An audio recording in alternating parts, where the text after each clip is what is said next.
पूर्णमदः पूर्णमिदं पूर्णात् पूर्णमुदच्यते पूर्णस्य पूर्णमादाय पूर्णमेवावशिष्यते। ॐ शान्ति शान्ति शान्तिः।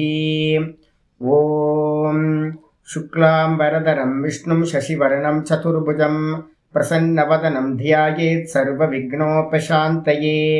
व्यासं वसिष्ठनप्तारं शक्ते पौत्रमकल्मषं पराशरात्मजं वन्दे सुखतातं तपोनिधिं। व्यासाय विष्णुरूपाय व्यासरूपाय विष्णवे नमो वै ब्रह्मनिधये वासिष्ठाय नमो नमः। अविकाराय शुद्धाय नित्याय परमात्मने सदैकरूपरूपाय विष्णवे सर्वजिष्णवे यस्य स्मरणमात्रेण जन्मसंसारबन्धनात् विमुच्यते। नमस्तस्मै विष्णवे प्रभविष्णवे। ॐ नमो विष्णवे प्रभविष्णवे। ॐ गुरुर्ब्रह्मा गुरुर्विष्णुर्गुरुर्देवो महेश्वरः गुरुसाक्षात् परं ब्रह्म तस्मै श्रीगुरवे नमः। ॐ हरिः ॐ। ॐ विश्वं विष्णुर्वषट्कारो भूतभव्यभवत्प्रभुः भूतकृद्भूतभृद्भावो भूतात्मा भूतभावनः भूतात्मा परमात्मा च मुक्तानां परमा गतिः।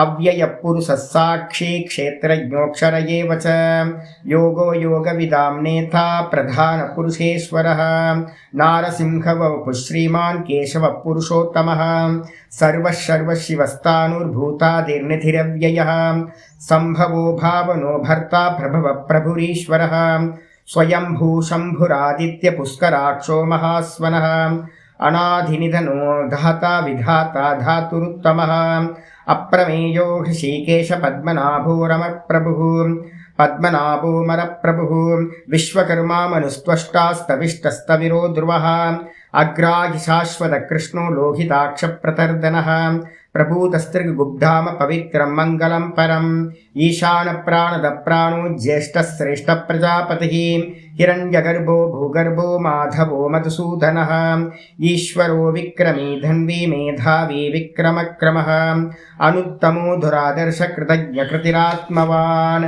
सुरेशशरणं शर्म विश्वरेता प्रजाभवः अगसंवत्सरो व्यालप्रत्यय सर्वदर्शनः अजः सर्वेश्वर सिद्धः सिद्धि सर्वादिरच्युतः वृषाकपिरमेयात्मा सर्वयोगविनिश्रुतः वसुर्वसुमना सत्यः समात्मा संमितः समः अमोघपुण्डरीकाक्षो वृषकर्मा वृषाकृतिः रुद्रो बहुशिरा बभ्रुर्विश्वयोनिः शुचिच्छ्रवाः अमृतः शाश्वतस्तानुर्वरारोहो महातपाः। இதான் பார்த்துட்டு இருக்கோம். இது வரைக்கும் நேற்று வந்திருக்கோம் 13வது ஸ்லோகம் வரைக்கும். இந்த 12வது ஸ்லோகத்திலேயே வந்து பார்த்தீங்கன்னா புண்டரீகாட்சம் அப்படின்னு ஒரு சப்தம் இருக்கு பார்த்தீங்களா. இந்த புண்டரீகாட்சம் அப்படின்றது பகவானுக்கு வந்து பார்த்தீங்கன்னா ரொம்ப விசேஷமான நாமம். புராணத்தில் வந்து பார்த்தீங்க அப்படின்னா தாமரைக்கு வந்து பார்த்தீங்கன்னா ரொம்ப இம்பார்ட்டன்ஸ் இருக்குது. முக்கியமாக வந்து பார்த்தீங்கன்னா தந்திர சாஸ்திரத்தில் வந்து பார்த்தீங்கன்னா ரொம்ப மகிமை வந்து பார்த்தீங்கன்னா சொல்லப்பட்டிருக்கு. நீங்கள் பார்த்தீங்க அப்படின்னா மேரு சக்கரம் பார்த்தீங்க அப்படின்னா தெரியும். மேரு யாராவது ஸ்ரீ யந்திரம் வச்சுருப்பீங்க, அதுலேயும் என்ன இருக்கும், கமலத்தோட இதுதான் வந்து பார்த்தீங்கன்னா இருக்கும். அந்த ஸ்ரீ சக்கரத்தில் இருக்கிறது தான் வந்து பார்த்தீங்க அப்படின்னா மேருவா சூப்பர் இம்போஸ் பண்ணப்பட்டு மேருவா மேலெழுந்து இருக்கிறதா இருக்கும். மேருக்கு என்ன தாத்பரியம் சுவாமி அப்படின்னு கேட்டிங்கன்னா, பகவான் ஹிரண்ய கர்ப்பரோட நாபியிலிருந்து வந்து பார்த்தீங்கன்னா எது வெளிப்பட்டது அப்படின்னா நாபி கமலம் தான் நம்ம சொல்கிறோம். நாபி கமலம் சொல்கிறோம். அந்த ஹிரண்ய கர்ப்பர் வந்து சூக்ஷ்மம். அந்த சூக்ஷ்மமாக இருக்கக்கூடிய ஹிரண்ய கர்ப்பர்லேருந்து இந்த நாபி கமலம் உண்டாயிற்று அப்படின்னும் போது அந்த நாபி கமலத்துக்கு என்ன பேர் சொல்லுவாங்க அப்படின்னா விராட்டுனே பேர். அது பேர். இந்த மொத்த ஜகத்தும் வந்து பார்த்தீங்க அப்படின்னா எந்த ரூபத்தில் இருக்கு அப்படின்னும் போது இந்த விராட் வந்து கமலத்தோட ரூபத்தில் இருக்கு அப்படின்னு சொல்றாங்க. அதாவது நாபி கமலம் அப்படின்னு பேர் அதுக்கு. அந்த நாபி கமலம்ன்றது பிரம்மாவை குறிக்கும். அந்த பிரம்மா தான் வந்து பார்த்தீங்கன்னா ஸ்தூலம், இந்த மொத்த ஜெகத்தோட ஸ்தூல ரூபமாக இருக்கிறவர். இந்த அதனால தான் வந்து பார்த்தீங்கன்னா அந்த கமலத்தை இண்டிகேட் பண்ணுறதுனால தான் வந்து பார்த்தீங்கன்னா விராட் உபாசனையாக அந்த தாமரையை வந்து பார்த்தீங்கன்னா ஸ்ரீசக்கரமாக வச்சுக்கிட்டு வந்து பார்த்தீங்கன்னா உபதேசம் பண்ணுறது இருக்கு. நவாவரண பூஜை அப்படின்னு நம்ம சொல்கிறோம். இது எல்லாமே வந்து பார்த்தீங்கன்னா தந்திரத்தை ரொம்ப விசேஷம். நவாவரண பூஜை அப்படின்றது வந்து பார்த்தீங்க அப்படின்னா ரொம்ப ஸ்பெஷலாக பண்ணுறது வந்து விராட் உபாசனைக்கு தெரிஞ்சு பண்ணுறாங்களோ இல்லையோ, ஆனால் வந்து பார்த்தீங்கன்னா இந்த ஜெகத்தையே வந்து பார்த்தீங்கன்னா தாமரையாக வச்சுக்கிட்டு உபாசனை பண்ணுறது. அம்பாளுக்கு ரொம்ப தாமரை விசேஷம் அப்படின்னு சொல்லி அதை பண்ணுறது. அம்பாலை வந்து பார்த்தீங்கன்னா உபாசனை பண்ணும்போது எப்படி பண்ணுவோம் அப்படின்னா பிராணசக்தி பராதேவதா இதான் வந்து பார்த்தீங்க அப்படின்னா ஹிரண்ய கர்ப்பரை வந்து பார்த்தீங்க அப்படின்னா ஃபீமேலாக வச்சுக்கிட்டீங்க அப்படின்னா அந்த அம்பாள் வந்து பார்த்தீங்க அப்படின்னா அம்பாள் உபாசனை ஆகிடும். ஹிரண்ய கர்ப்பரை மேலாக வச்சுக்கிட்டீங்க அப்படின்னா ஹிரண்ய கர்ப்பர் அப்படின்னு விஷ்ணுவாக வச்சுக்கிட்டு நம்ம உபாசனை பண்ணுறோம். உபாசனைகளில் வந்து முக்கியமான உபாசனைகள் வந்து பார்த்தீங்கன்னா இந்த 2 தான். ஒன்று ஹிரண்ய கர்ப்ப உபாசனை, இன்னொன்று வந்து பார்த்தீங்கன்னா அம்பாலை வந்து பார்த்தீங்கன்னா என்ன பண்ணுவோம் அப்படின்னா ஈஸ்வரியா வச்சுக்கிட்டு உபாசனை பண்ணுறது. மாயான்னு உபாசனை பண்ணுறதில்ல. மாயாவா உபாசனை பண்ணக்கூடாது. ஏன் அப்படின்னு கேட்டிங்கன்னா மாயை உபாசனை பண்ண மாயால மாட்டிக்கும். அதனால வந்து பார்த்தீங்கன்னா ஈஸ்வரியா உபாசனை பண்ணுறது. இந்த 2 தான் உபாசனைக்கு பிரதானம். மற்றதெல்லாம் இதுக்குள்ளார அடக்கம். இந்த ஈஸ்வரி அப்படின்னு இந்த 2மே என்னன்னு கேட்டிங்கன்னா ஹிரண்ய கர்ப்பராக இருக்கட்டும் இல்லை அம்பாலா இருக்கட்டும், இந்த 2மே வந்து பார்த்தீங்க அப்படின்னா ஹிரண்ய கர்ப்பரோட ரூபம் தான். 2மே 2த்துலேயும் வித்தியாசம் ஒன்றுமே இல்லை. 2மே பிராணன் தான். இதுவும் பிராணன், அம்பாலையும் பிராணசக்தியாக தான் சொல்லுவோம். அதே நேரத்தில் சுவாமியையும் வந்து பார்த்தீங்கன்னா சமஷ்டி பிராணனை தான் சொல்லுவோம். இதில் சிவபெருமானை எப்போவுமே மனசில் வச்சுக்கணும். சிவபெருமானை வந்து பார்த்தீங்கன்னா பிக்சரில் கொண்டுட்டே வரமாட்டோம். ஏன் அப்படின்னு கேட்டிங்கன்னா சிவன் வந்து பார்த்தீங்க அப்படின்னா அந்தர்யாமியாக தான் நம்ம வந்து பார்த்தீங்கன்னா சொல்லப்பட்டிருக்கு. அவருக்கு ரூபம் இருக்கா அப்படின்னா ரூபம் இல்லை அவருக்கு. அப்போ உபதேசம் பண்ணும்போது என்ன பண்ணுவோன்னு கேட்டிங்கன்னா ஈஷாவாசியத்திலேயே வந்து பார்த்தீங்கன்னா ரூபம் இல்லாததை வந்து தியானம் பண்ணக்கூடாது. அந்தர்யாமியை வந்து பார்த்தீங்கன்னா ஆத்மானு அறியணும். அந்தர்யாமிய ஆத்மானு அறியணும். நிர்குண நிராகாரமாக சிவஸ்வரூபமாக வந்து பார்த்தீங்கன்னா தன்னை அறியணும். உபாசனை பண்ணுறோம் அப்படின்னா அதை ஹிரண்ய கர்ப்பரை வந்து பார்த்தீங்கன்னா பிராண ரூபத்தில் இருக்கிற ஹிரண்ய கர்ப்பரை உபாசிக்கணும். அந்த ஹிரண்ய கர்ப்பர் என்ன பண்ணார் அப்படின்னு கேட்டிங்கன்னா இந்த ஹிருதய கமலமாக வந்து பார்த்தீங்கன்னா முதல்ல இந்த விராட் உண்டாச்சு. இந்த விராட்டுக்குள்ளார அந்த ஹிரண்ய கர்ப்பரே என்ன பண்ணார் அப்படின்னா பிரவேசம் பண்ணினார் அப்படின்னு. அந்த கமலத்துக்குள்ளார வந்து பார்த்தீங்கன்னா பகவானே பிரவேசம் பண்ணி இந்த விராட்டா பிரம்மாவா ஆனார். அந்த பிரம்மா தான் வந்து பார்த்தீங்கன்னா இந்த மொத்த ஜெகத்தா வந்து பார்த்தீங்கன்னா பரிணமிக்கின்றார் அப்படின்னு சொல்றோம். அப்ப பிரம்மா ரூபத்துல இந்த ஜெகத் ரூபத்துல வந்து பார்த்தீங்கன்னா பகவான் இருக்கார். எங்க இருக்கார் அப்படின்னு கேட்டீங்கன்னா ஒவ்வொருத்தரோட ஹிருதய கமலத்துலயும் அவர் தான் இருக்கார். ஹிருதய கமலத்துக்குள்ளாரையும் அவர் இருக்கார். அதனால வந்து பார்த்தீங்கன்னா ரொம்ப இம்பார்ட்டன்ட் வந்து பார்த்தீங்கன்னா நம்ம தியானம் பண்ணும்போது முக்கியமாக வந்து பார்த்தீங்கன்னா இப்போ எப்போ போனீங்கன்னா இனிமேல் என்ன பண்ணுங்க, தாமரையை வந்து பார்த்தீங்கன்னா அம்பாளுக்கு இது பண்ணும்போதும் சரி இல்லை சுவாமிக்கு வந்து பார்த்தீங்கன்னா பண்ணும்போதும் பெருமாளுக்கு பண்ணும்போதும் தாமரையை வாங்கி கொடுங்க. தாமரை ரொம்ப விசேஷமானது. இதை வாங்கி கொடுக்கும்போது வந்து பார்த்தீங்க அப்படின்னா அந்த தாமரையை விசுவலைஸ் பண்ணி நீங்கள் என்ன பண்ணணும், தாரணை பண்ணணும் முக்கியமானது. ஏன் அப்படின்னா மெடிடேட் பண்ணும்போது வந்து பார்த்தீங்கன்னா ஹிருதய தாமரையை தான் மெடிடேட் பண்ண சொல்லியிருக்கு. பாகவதம் ஃபுல்லாக வந்து பார்த்தீங்க அப்படின்னா ஹிருதய தாமரைக்கு வந்து பார்த்தீங்கன்னா ரொம்ப மகத்துவம் கொடுத்துருக்கு. உத்தவருக்கு உபதேசம் பண்ணும்போதும் அதே நேரத்தில் எல்லா இடத்துலையும் இந்த ஹார்த பிரம்ம உபாசனையில் எல்லாத்துலேயும் ஹிருதய கமலம் ரொம்ப இம்பார்ட்டன்ட். அதனால வந்து பார்த்தீங்கன்னா புண்டரீகாட்சகன் அப்படின்றதுக்கு அர்த்தமே வந்து பண்ணும்போது என்ன பண்ணியிருக்கோம், இந்த ஹிருதயத்தில் வந்து பார்த்தீங்கன்னா இருக்கக்கூடிய தாமரையில் அவர் வந்து பார்த்தீங்கன்னா உபலப்தி ஆகிறார். அதனால தான் அவருக்கு வந்து பார்த்தீங்கன்னா அந்த ஹிருதய புண்டரீகாட்சக அப்படின்னு அர்த்தம் வந்து பண்ணியிருக்கோம். இது ஒன்று. இது இல்லாமல் வந்து பார்த்தீங்க அப்படின்னா சுச்சிஸ்ரவாகா அப்படின்னு ஒரு நாமம் ரொம்ப இம்பார்ட்டண்ட்டாக நம்ம பார்த்துருக்கோம். சுச்சிஸ்ரவாகான்றது வந்து பார்த்தீங்க அப்படின்னா கேட்க கேட்க கேட்க, அதனால வந்து பார்த்தீங்கன்னா எப்போவுமே கேட்கறதுனால தான் வந்து பார்த்தீங்கன்னா சிரவணம் வந்து ரொம்ப பிரதானம். சிரவணம் எந்த அளவுக்கு அதிகமாக சிரவணம் பண்ணுறோமோ அந்த அளவுக்கு அந்த கர்ணத்தில் இருக்கக்கூடிய அசாஸ்திரிய விருத்திகள் வந்து பார்த்தீங்கன்னா இல்லாமல் போகும். அப்போ அசாஸ்திரிய விருத்திகளை இது பண்ணுறதுக்காக ஒருத்தன் ஜீவனம் ஃபுல்லாக வந்து பார்த்தீங்கன்னா ஈஸ்வரனோட கதா காலட்சேபத்தை கேட்டுக்கிட்டே இருக்கணும். வேதாந்த சிரவணம் பண்ணிக்கிட்டே இருக்கணும். பண்ண பண்ண பண்ண என்ன ஆகும், லௌகிகமான விருத்திகள் எல்லாம் அந்த கர்ணத்தில் இருக்கிறதெல்லாம் போயிட்டு வந்து சாஸ்திரியமான விருத்திகள் மட்டும் உண்டாகும். மெதுவா அதுவும் நின்று போய் என்ன ஆகும் அப்படின்னு கேட்டிங்கன்னா நம்ம பஜகோவிந்தத்தில் சொல்கிற மாதிரி சத் சங்கத்வே நிசங்கத்வம். நிஸ்ஸங்கத்வே நிர்மோகத்துவம், நிர்மோகத்வே நிశ్చல தத்துவம். இந்த சத் சங்கம் என்ன பண்ணும், மெதுவா மெதுவா கேட்க கேட்க கேட்க கேட்க எல்லாத்தையும் சாஸ்திரிய விருத்தியா ஆக்கிறோம். சத்சங்கத்வே நிஸ்ஸங்கத்துவம், மெதுவா மெதுவா வெளியில போறதெல்லாம் விருத்திகளா நின்று இதுல ருச்சி வர ஆரம்பிச்சிடும் ஒருத்தர். இந்த ருச்சி வர வர வர வர சத் சங்கத்வே நிஸ்ஸங்கத்துவம், ஒதுங்கிடுவீங்க, சொசைட்டில இருந்து ஒதுங்கிடுவீங்க. நீ யாரோடையும் கம்யூனிகேட் பண்ண முடியாது, நம்மளால போய் நிக்க முடியாது ரோட்ல. சத் சங்கத்வே நிஸ்ஸங்கத்துவம், நிஸ்ஸங்கத்வே நிர்மோகத்துவம். மெதுவா வேதாந்த வச்சனங்களையும் வேத வச்சனங்களையும் பகவானோட கதா காலட்சேபங்களையும் கேட்க கேட்க கேட்க நமக்கு வந்து பார்த்தீங்கன்னா இருக்கிற மோகம் போகும். தான் யார், இந்த ஜெகத் என்ன அப்படின்னு.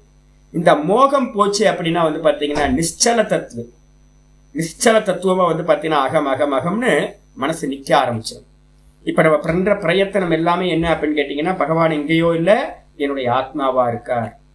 அப்போ நம்ம மோகம் எல்லாம் போய் பகவானை பத்தின தேடுதல் எல்லாம் போயிட்டு பகவான் தானா இருக்கார் அப்படின்னு நம்ம எஸ்டாப்ளிஷ் ஆகும்போது நிశ్చல தத்துவமா நம்ம எஸ்டாப்ளிஷ் ஆகிறோம். அதுதான் ஜீவன் முக்தி அப்படின்னு பேர். அப்போ முக்கியமானது வந்து பார்த்தீங்கன்னா கேட்கறது வந்து பார்த்தீங்கன்னா ரொம்ப முக்கியமானது. சிரவணம் பண்ண பண்ண பண்ண சுத்தி உண்டாகும். அதனாலதான் வந்து பார்த்தீங்கன்னா சுச்சிஸ்ரவாகா அப்படின்னு நாமம் வச்சிருக்கு. அதே மாதிரி ருத்ரனுக்கு வந்து பார்த்தீங்கன்னா முக்கியமான நாமம் சொல்லியிருக்கோம், ரோதயதி இதி ருத்ரா. எல்லாத்தையும் அள வைக்கிறவர்னால வந்து பார்த்தீங்கன்னா ருத்ரன்னு பேர் வச்சிருக்கோம். ருத்ர ரூபத்துல யார் இருக்கா அப்படின்னு கேட்டீங்கன்னா, எப்பவுமே நான் திரும்பவும் சொல்லியிருக்கேன், என்னன்னு கேட்டீங்கன்னா பிராணனை வந்து பார்த்தீங்கன்னா மூணா பிரிக்கணும். அதுல தாமச பிராணனுக்கு பேர் தான் வந்து பார்த்தீங்கன்னா ருத்ரன் அப்படின்னு பேரு, தாமச பிராணன். அப்ப அந்த தாமச பிராணன் என்ன பண்ணுது அப்படின்னு கேட்டீங்கன்னா, ருத்ர அவதாரம் வச்சுக்கிட்டு எல்லாத்தையும் சுவாகா பண்ணி பிரளய காலத்துல எல்லாத்தையும் அள வைக்கிறது. அதனால ருத்ரன் வந்து பார்த்தீங்கன்னா ருத்ர ரூபத்துல யார் இருக்கா, அந்த பரமாத்மா தான் ருத்ர ரூபத்திலையும் இருக்கார் அப்படின்னு பார்த்து முடிச்சிருக்கோம். முடிச்சதுக்கு பிறகு வந்து பார்த்தீங்கன்னா இன்னைக்கு பாட்டம் ஆரம்பிக்குது. 27வது ஸ்லோகம் சங்கர பாஷ்யத்தோட ஆர்டர்ல, ஸ்தோத்திரத்தோட ஆர்டர்ல 14வது ஸ்லோகம் ஆரம்பிக்குது. சர்வக சர்வ வித்பானூர் விஸ்வக்சேனோ ஜனார்தனஹ, சர்வக சர்வ வித்பானூர் விஸ்வக்சேனோ ஜனார்தனஹ, வேதோ வேத விதவ்யங்கோ வேதோ வேத விதவ்யங்கோ வேதாங்கோ வேதவித் கவிஹி வேதாங்கோ வேதவித் கவிஹி, சர்வக சர்வ வித்பானுர் விஸ்வக்சேனோ ஜனார்தனஹ, வேதோ வேத விதவ்யங்கோ வேதாங்கோ வேதவித் கவிஹி. இதுவும் பிரம்மத்தோட சுத்த பிரம்மத்தோட லட்சணங்களும் கலந்திருக்கு, அதே நேரத்தில் சகுனமும் கலந்திருக்கு. சர்வக அப்படின்றது வந்து பார்த்தீங்கன்னா நம்ம இது பண்றோம், சர்வக அப்படின்னா சர்வ வியாபின்னு அர்த்தம். எங்கும் சென்றடைந்தவர், எல்லா இடத்துலையும் வந்து பார்த்தீங்கன்னா போய் சேர்ந்தவர்னு அர்த்தம். ஸ்கிரீன் எப்படி இருக்கு, காட்சிகள் ஒரு லோக்கத்தை காட்டுறாங்க, ஸ்கிரீன்ல ஒரு ஃபிலிம் பார்க்குறோம். அந்த ஸ்கிரீன் எங்க சாமி இருக்கு அப்படின்னு கேட்டா, அந்த ஸ்கிரீன் வந்து பார்த்தீங்கன்னா அந்த காட்சிகள் எல்லாத்துலேயும் போய் நிறைஞ்சிருக்கு. ஆக்சுவலாக என்னது, காட்சிகள் எல்லாமே அதுக்கு மேலே தானே இருக்கு, ஸ்கிரீனுக்கு மேலே தானே இருக்கு, ஆதார தத்துவம். அதே மாதிரி வந்து பார்த்தீங்கன்னா இந்த பிரம்ம தத்துவமானது எப்படி இருக்கு அப்படின்னா, ஈஸ்வர தத்துவமானது எப்படி இருக்கு அப்படின்னா சர்வக. சர்வக அப்படின்றதுக்கு அர்த்தம் கன கச்சத்தின்னு அர்த்தம். எல்லாத்தையும் வந்து பார்த்தீங்கன்னா சர்வத்தையும் அடைந்தது, சர்வகதம் அப்படின்னு நம்ம சொல்லுவோம். சர்வகதம்னு நிறைய இடத்துல இருக்கும். அந்த சர்வகதம்ன்றது தான் இந்த இடத்துல சர்வக அப்படின்னு கொடுத்திருக்க. எல்லாத்தையும் சென்றடைந்தது, எங்கும் நிறைந்தது, அதை குறிக்கிறதுக்காக சர்வக. பகவான் எங்கேயும் இருக்கார். அப்ப எங்கேயும் இருக்காரு அப்படின்னா, எங்கேயோ ஒரு இடத்துல ஏன் சுவாமி வந்து ஒரு விக்கிரகத்திலேயோ இல்ல ஆலம்பனம் பண்றதுக்காக உங்களோட ஹிருதயத்தையோ சொல்றீங்க அப்படின்னா, ரொம்ப ஸ்பெஷலா வந்து பாத்தீங்கன்னா சில மூர்த்தங்கள் ஆகம சாஸ்திரங்கள் சொல்லியிருக்கு உபாசனைக்காக. பிரம்மசூத்திரத்துல ஆரம்பிக்கும் போதே சொல்லிடுவாங்க, என்னன்னு கேட்டீங்கன்னா, எங்கெல்லாம் நீங்க வந்து பாத்தீங்கன்னா ஒரு பிளேஸ ஒரு ஸ்தானத்தை சொல்லி ஹிருதயத்துல நான் பிரம்மத்தை உபாசனை பண்றேன் அப்படின்னா என்ன அர்த்தம் எடுக்கணும்னா, அது சகுனம் தான். நான் புருவ மத்தியில தியானிக்கிறேன், அப்ப அது சகுனம் தான். ஏன் அப்படின்னா சுத்த பிரம்மம் வந்து பாத்தீங்கன்னா அதுக்கு தேசகால வஸ்துக்களுக்கு பரிச்சின்னம் இல்லை, அபரிச்சின்ன வஸ்து. அப்ப பிரம்மம் எப்படிப்பட்டது அப்படின்னா சர்வக அப்படின்னா என்ன அர்த்தம், சர்வத்தையும் வியாபித்ததா இருக்கிறது பிரம்மம். அப்போ நம்ம வந்து பார்த்தீங்கன்னா ஹிருதயத்திலேயோ இல்லை ஒரு விக்கிரகத்திலேயோ பண்றது எல்லாமே சகுனம். எதுக்காக அப்படின்னு கேட்டீங்கன்னா, நான் 8வது சாப்டர் சொல்லிட்டே இருக்கும்போது சொல்றேன், என்னன்னு கேட்டீங்கன்னா, ஒரு ஒரு நிர்குண நிராகாரத்தை எங்கும் இருக்கிற தத்துவத்தை நம்மளால என்ன பண்ண முடியல, பிடிக்க முடியல. அப்ப எங்கும் இருக்கிற தத்துவத்தை பிடிக்க முடியாததுனால நம்ம வந்து பாத்தீங்கன்னா ஒரு ஆலம்பனத்துக்காக பகவானுக்கு ஒரு விக்கிரகம் கொடுத்துருக்கு அப்படின்னு நம்ம புரிஞ்சுக்கணும். அதுக்கு அடுத்தது சர்வவித் பானுனா என்ன அர்த்தம் அப்படின்னு கேட்டீங்கன்னா, சர்வவித்ன்றதுக்கு அர்த்தம் சர்வத்தையும் விசேஷ ரூபேன ஜானாதி. சர்வம் விசேஷ ரூபேன ஜானாதி இது சர்வவித். எல்லாத்தையும் இந்த உலகத்துல இருக்கிற எல்லாத்தையும் வந்து பாத்தீங்கன்னா பர்டிகுலரா எறும்புக்கு எத்தனை காலு, அதுல ஒரு கால் ஏன் உடஞ்சி போச்சு, இன்னைக்கு இப்போ வந்து பாத்தீங்கன்னா நான் கொஞ்சம் கொண்டு போயிட்டு ஒரு நல்ல ஃப்ரூட்டை கொண்டு போய் வெளில வச்சேன், அதுல வந்து பாத்தீங்கன்னா நிறைய எறும்பு, அந்த எறும்புகளுக்கு வந்து பாத்தீங்கன்னா ஒவ்வொன்றுத்துக்கும் பர்டிகுலரா என்னென்ன கருமா, இதுல பாதி எறும்பு தப்பி பொழைச்சு போச்சு, மீதி எறும்பை வந்து பாத்தீங்கன்னா குரங்கு சாப்பிடுச்சு பழத்தோட சேர்த்து, அதுக்கு என்ன கருமா அப்படின்னு வந்து பாத்தீங்கன்னா ஒவ்வொருத்தரோட பர்டிகுலரா ஒவ்வொரு இன்ச் பை இன்ச்சா MM கணக்குல வந்து பாத்தீங்கன்னா எல்லாத்தையும் விசேஷ ரூபத்துல எத்தனை கோடி ஜென்மங்கள் இருக்கோ எல்லாத்தையும் அறிந்தவருக்கு பேர் வந்து பாத்தீங்கன்னா சர்வவித். சர்வவித் அப்படின்றது வந்து பாத்தீங்கன்னா ஈஸ்வரனை குறிக்கிறது, பகவானை குறிக்கிறது. நான் சொல்லியிருக்கேன் ஏற்கனவே, என்னன்னு கேட்டீங்கன்னா சர்வம் சாமானிய ரூபேன ஜானாதி இது சர்வஜ்ஞா. சர்வத்தையும் வந்து பாத்தீங்கன்னா என்ன பண்றது அப்படின்னா எல்லாம் பிரம்மம்னு நம்ம தெரிஞ்சு வச்சுக்கிறோம் அப்படின்னா அதுக்கு பேர் சர்வஜ்ஞான்னு பேர். இப்ப நம்ம ஞானி ஆகிறோம்னு வச்சுங்க, நம்ம ஞானி ஆயிட்டா என்ன சுவாமி நடக்கும் அப்படின்னா நம்ம சர்வஜ்ஞனா ஆகலாம். சர்வஜ்ஞனா என்ன அர்த்தம், எல்லாம் வந்து பாத்தீங்க அப்படின்னா பிரம்மமா இருக்கு அப்படின்னு சாமானிய ஞானம் ஒரு ஞானிக்கு கிடைக்கும்.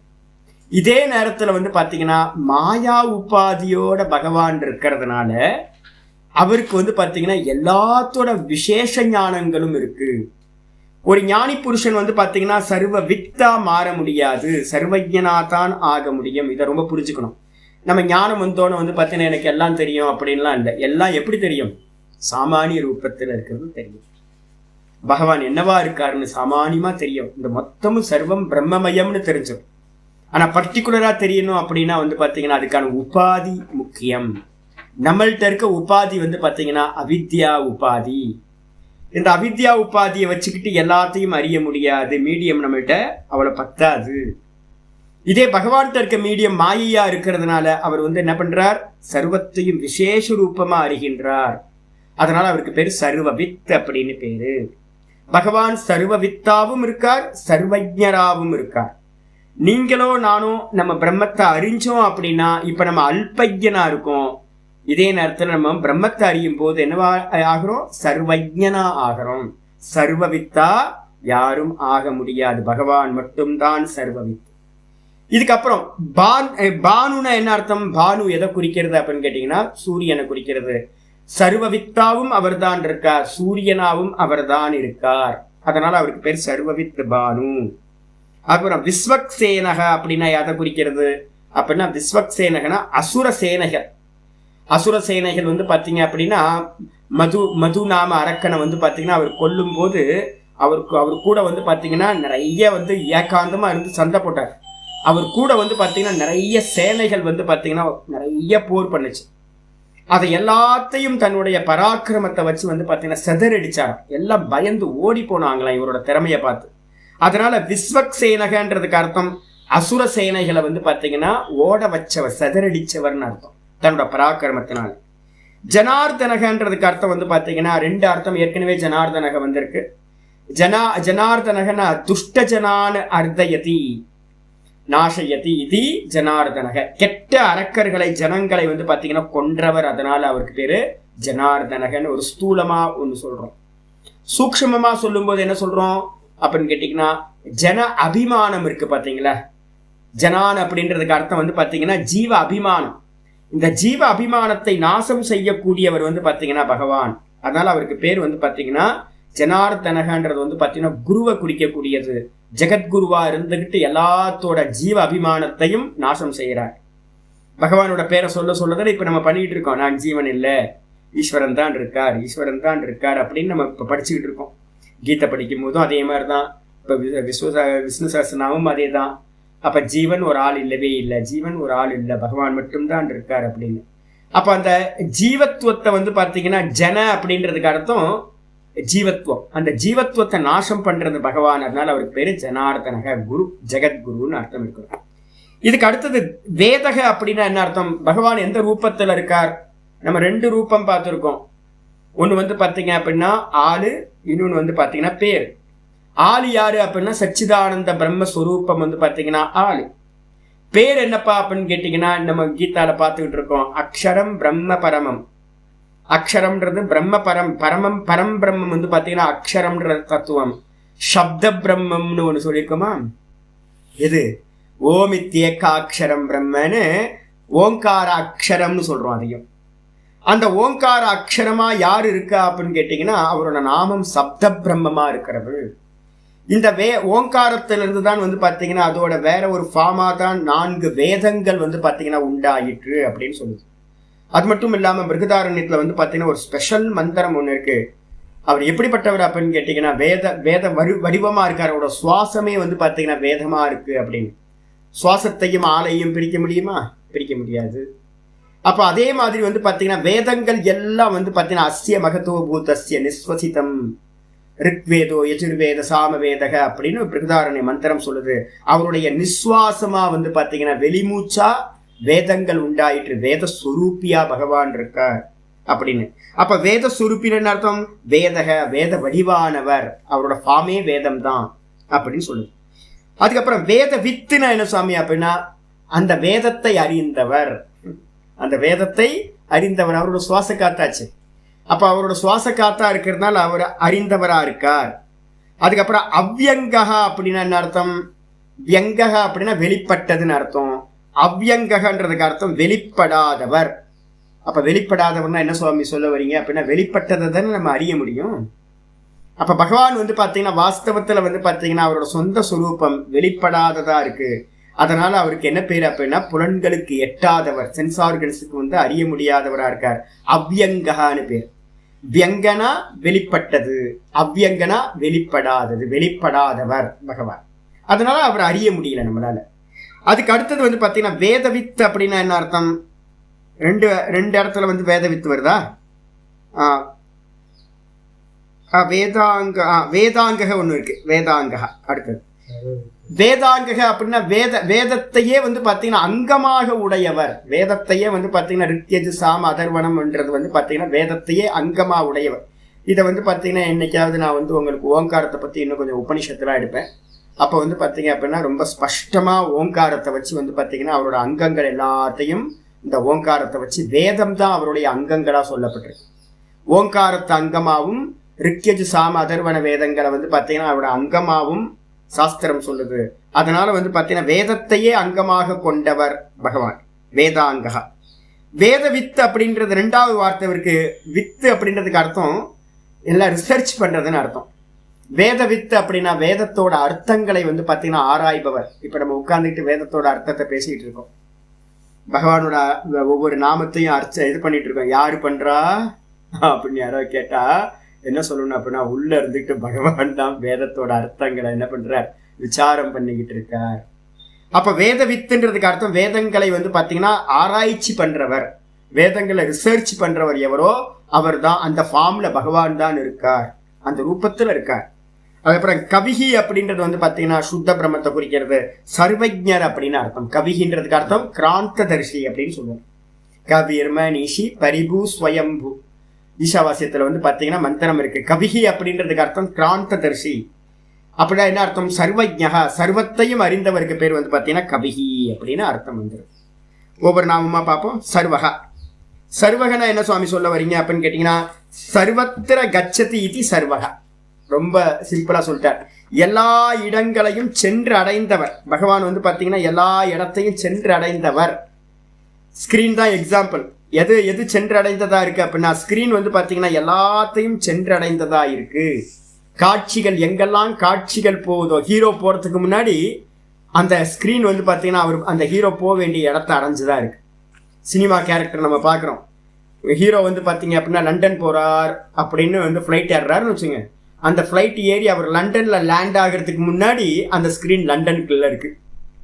சொர்க்கத்துக்கு போறார் அப்படின்னு சொர்க்கத்தை காட்டுறதுக்கு முன்னாடி அந்த ஸ்கிரீன் வந்து சொர்க்கத்தை அடைஞ்சிருக்கு. ஏன்னா ஸ்கிரீன் ஆதாரமா இருக்கு. அப்போ ஆதார தத்துவம் வந்து பாத்தீங்கன்னா அதுக்கு மேல இருக்கிற விஷயங்கள் சென்றடைகிற இடங்களை எல்லாத்தையும் அது அடைஞ்சிருக்கு. அப்ப நீங்களோ நானோ எங்க போனாலும் நமக்கு முன்னாடியே வந்து பாத்தீங்க அப்படின்னா அந்த தத்துவமானது அங்க ஆல்ரெடி அவைலபிளா இருக்கும். ஏன் அப்படின்னு கேட்டீங்கன்னா, அந்த மொத்த பிரபஞ்சத்துக்கும் அந்த பகவான் வந்து பாத்தீங்கன்னா ஆதாரபூத்தமா இருக்கார். அதனால வந்து பாத்தீங்கன்னா சர்வத்திர கச்சதி, சர்வத்திரனா எல்லா இடங்களையும் சென்று அடைந்ததா இருக்கிறதுனால பகவானுக்கு சர்வகன் பேர். ஏன் சுவாமினா காரணத்துவேன வியாப்தத்துவாத் சர்வத்திர. காரணம் என்ன அப்படின்னு கேட்டீங்கன்னா அவர் தான் காரணம். நான் ஏற்கனவே சொல்லியிருக்கேன், பகவான் என்னவா இருக்கார்? பஞ்சு மாதிரி இருக்கார், நூலு மாதிரி இருக்கார். நம்ம பார்த்துக்கிட்டே இருக்கிறோம். இந்த கிளாத் ஃபுல்லா எது வியாபிச்சிருக்கு? நூலு வியாபிச்சிருக்கு. எல்லாத்தையும் வியாபிச்சு பகவான் வந்து பாத்தீங்கன்னா நூலு மாதிரி இருக்காரு ஹிரண்ய கர்ப்ப ரூபத்துல. அவரே பஞ்சா இருக்கும் போது அந்தர்யாமி ரூபத்துல எல்லாமா அவர் தான் இருக்கின்றார். காரணம், காரணம் எல்லாம் காரியத்தை வியாபிச்சிருக்கும். சாதாரண ஒரு இது. எல்லா காரியங்களிலும் காரணம் அனிஸ்யூத்தமாக இருக்கும். இந்த கிளாத்துல வந்து பாத்தீங்கன்னா நூலு, ஒவ்வொரு கணுக்கணுலையும் நூல் இருக்கும் கிளாத்துல. அதே மாதிரி பஞ்சு, கணுக்கணுலையும் பஞ்சு இருக்கும். பஞ்சு இல்லாம நூல் இல்லாம கிளாத் இல்ல. ஏன்னா பஞ்சு நூலு தான் காரணம், இந்த கிளாத்ன்றது காரியம். இந்த ஜெகத்து ஃபுல்லா வியாபிச்சிருக்கார் பகவான். அதனால அவருக்கு பேர் வந்து பாத்தீங்கன்னா சர்வகா அப்படின்னு பேர். இதுக்கு வந்து பாத்தீங்கன்னா பகவத்கீதையில வந்து பாத்தீங்கன்னா 13 வந்து பாத்தீங்கன்னா வச்சீங்கன்னா ரொம்ப நல்லா இருக்கும். 13 எடுத்துக்கிட்டீங்கன்னா பக்கத்துல சொன்னீங்கன்னா நல்லா இருக்கும். 13 சர்வத பாணிபாதம் தத் சர்வதோக்ஷி சிரோமுகம் சர்வத ஸ்ருதி மல்லோகே சர்வமாவிருத்திய திஷ்டதி. அற்புதமான ஸ்லோகம் சொல்றாரு பகவான்.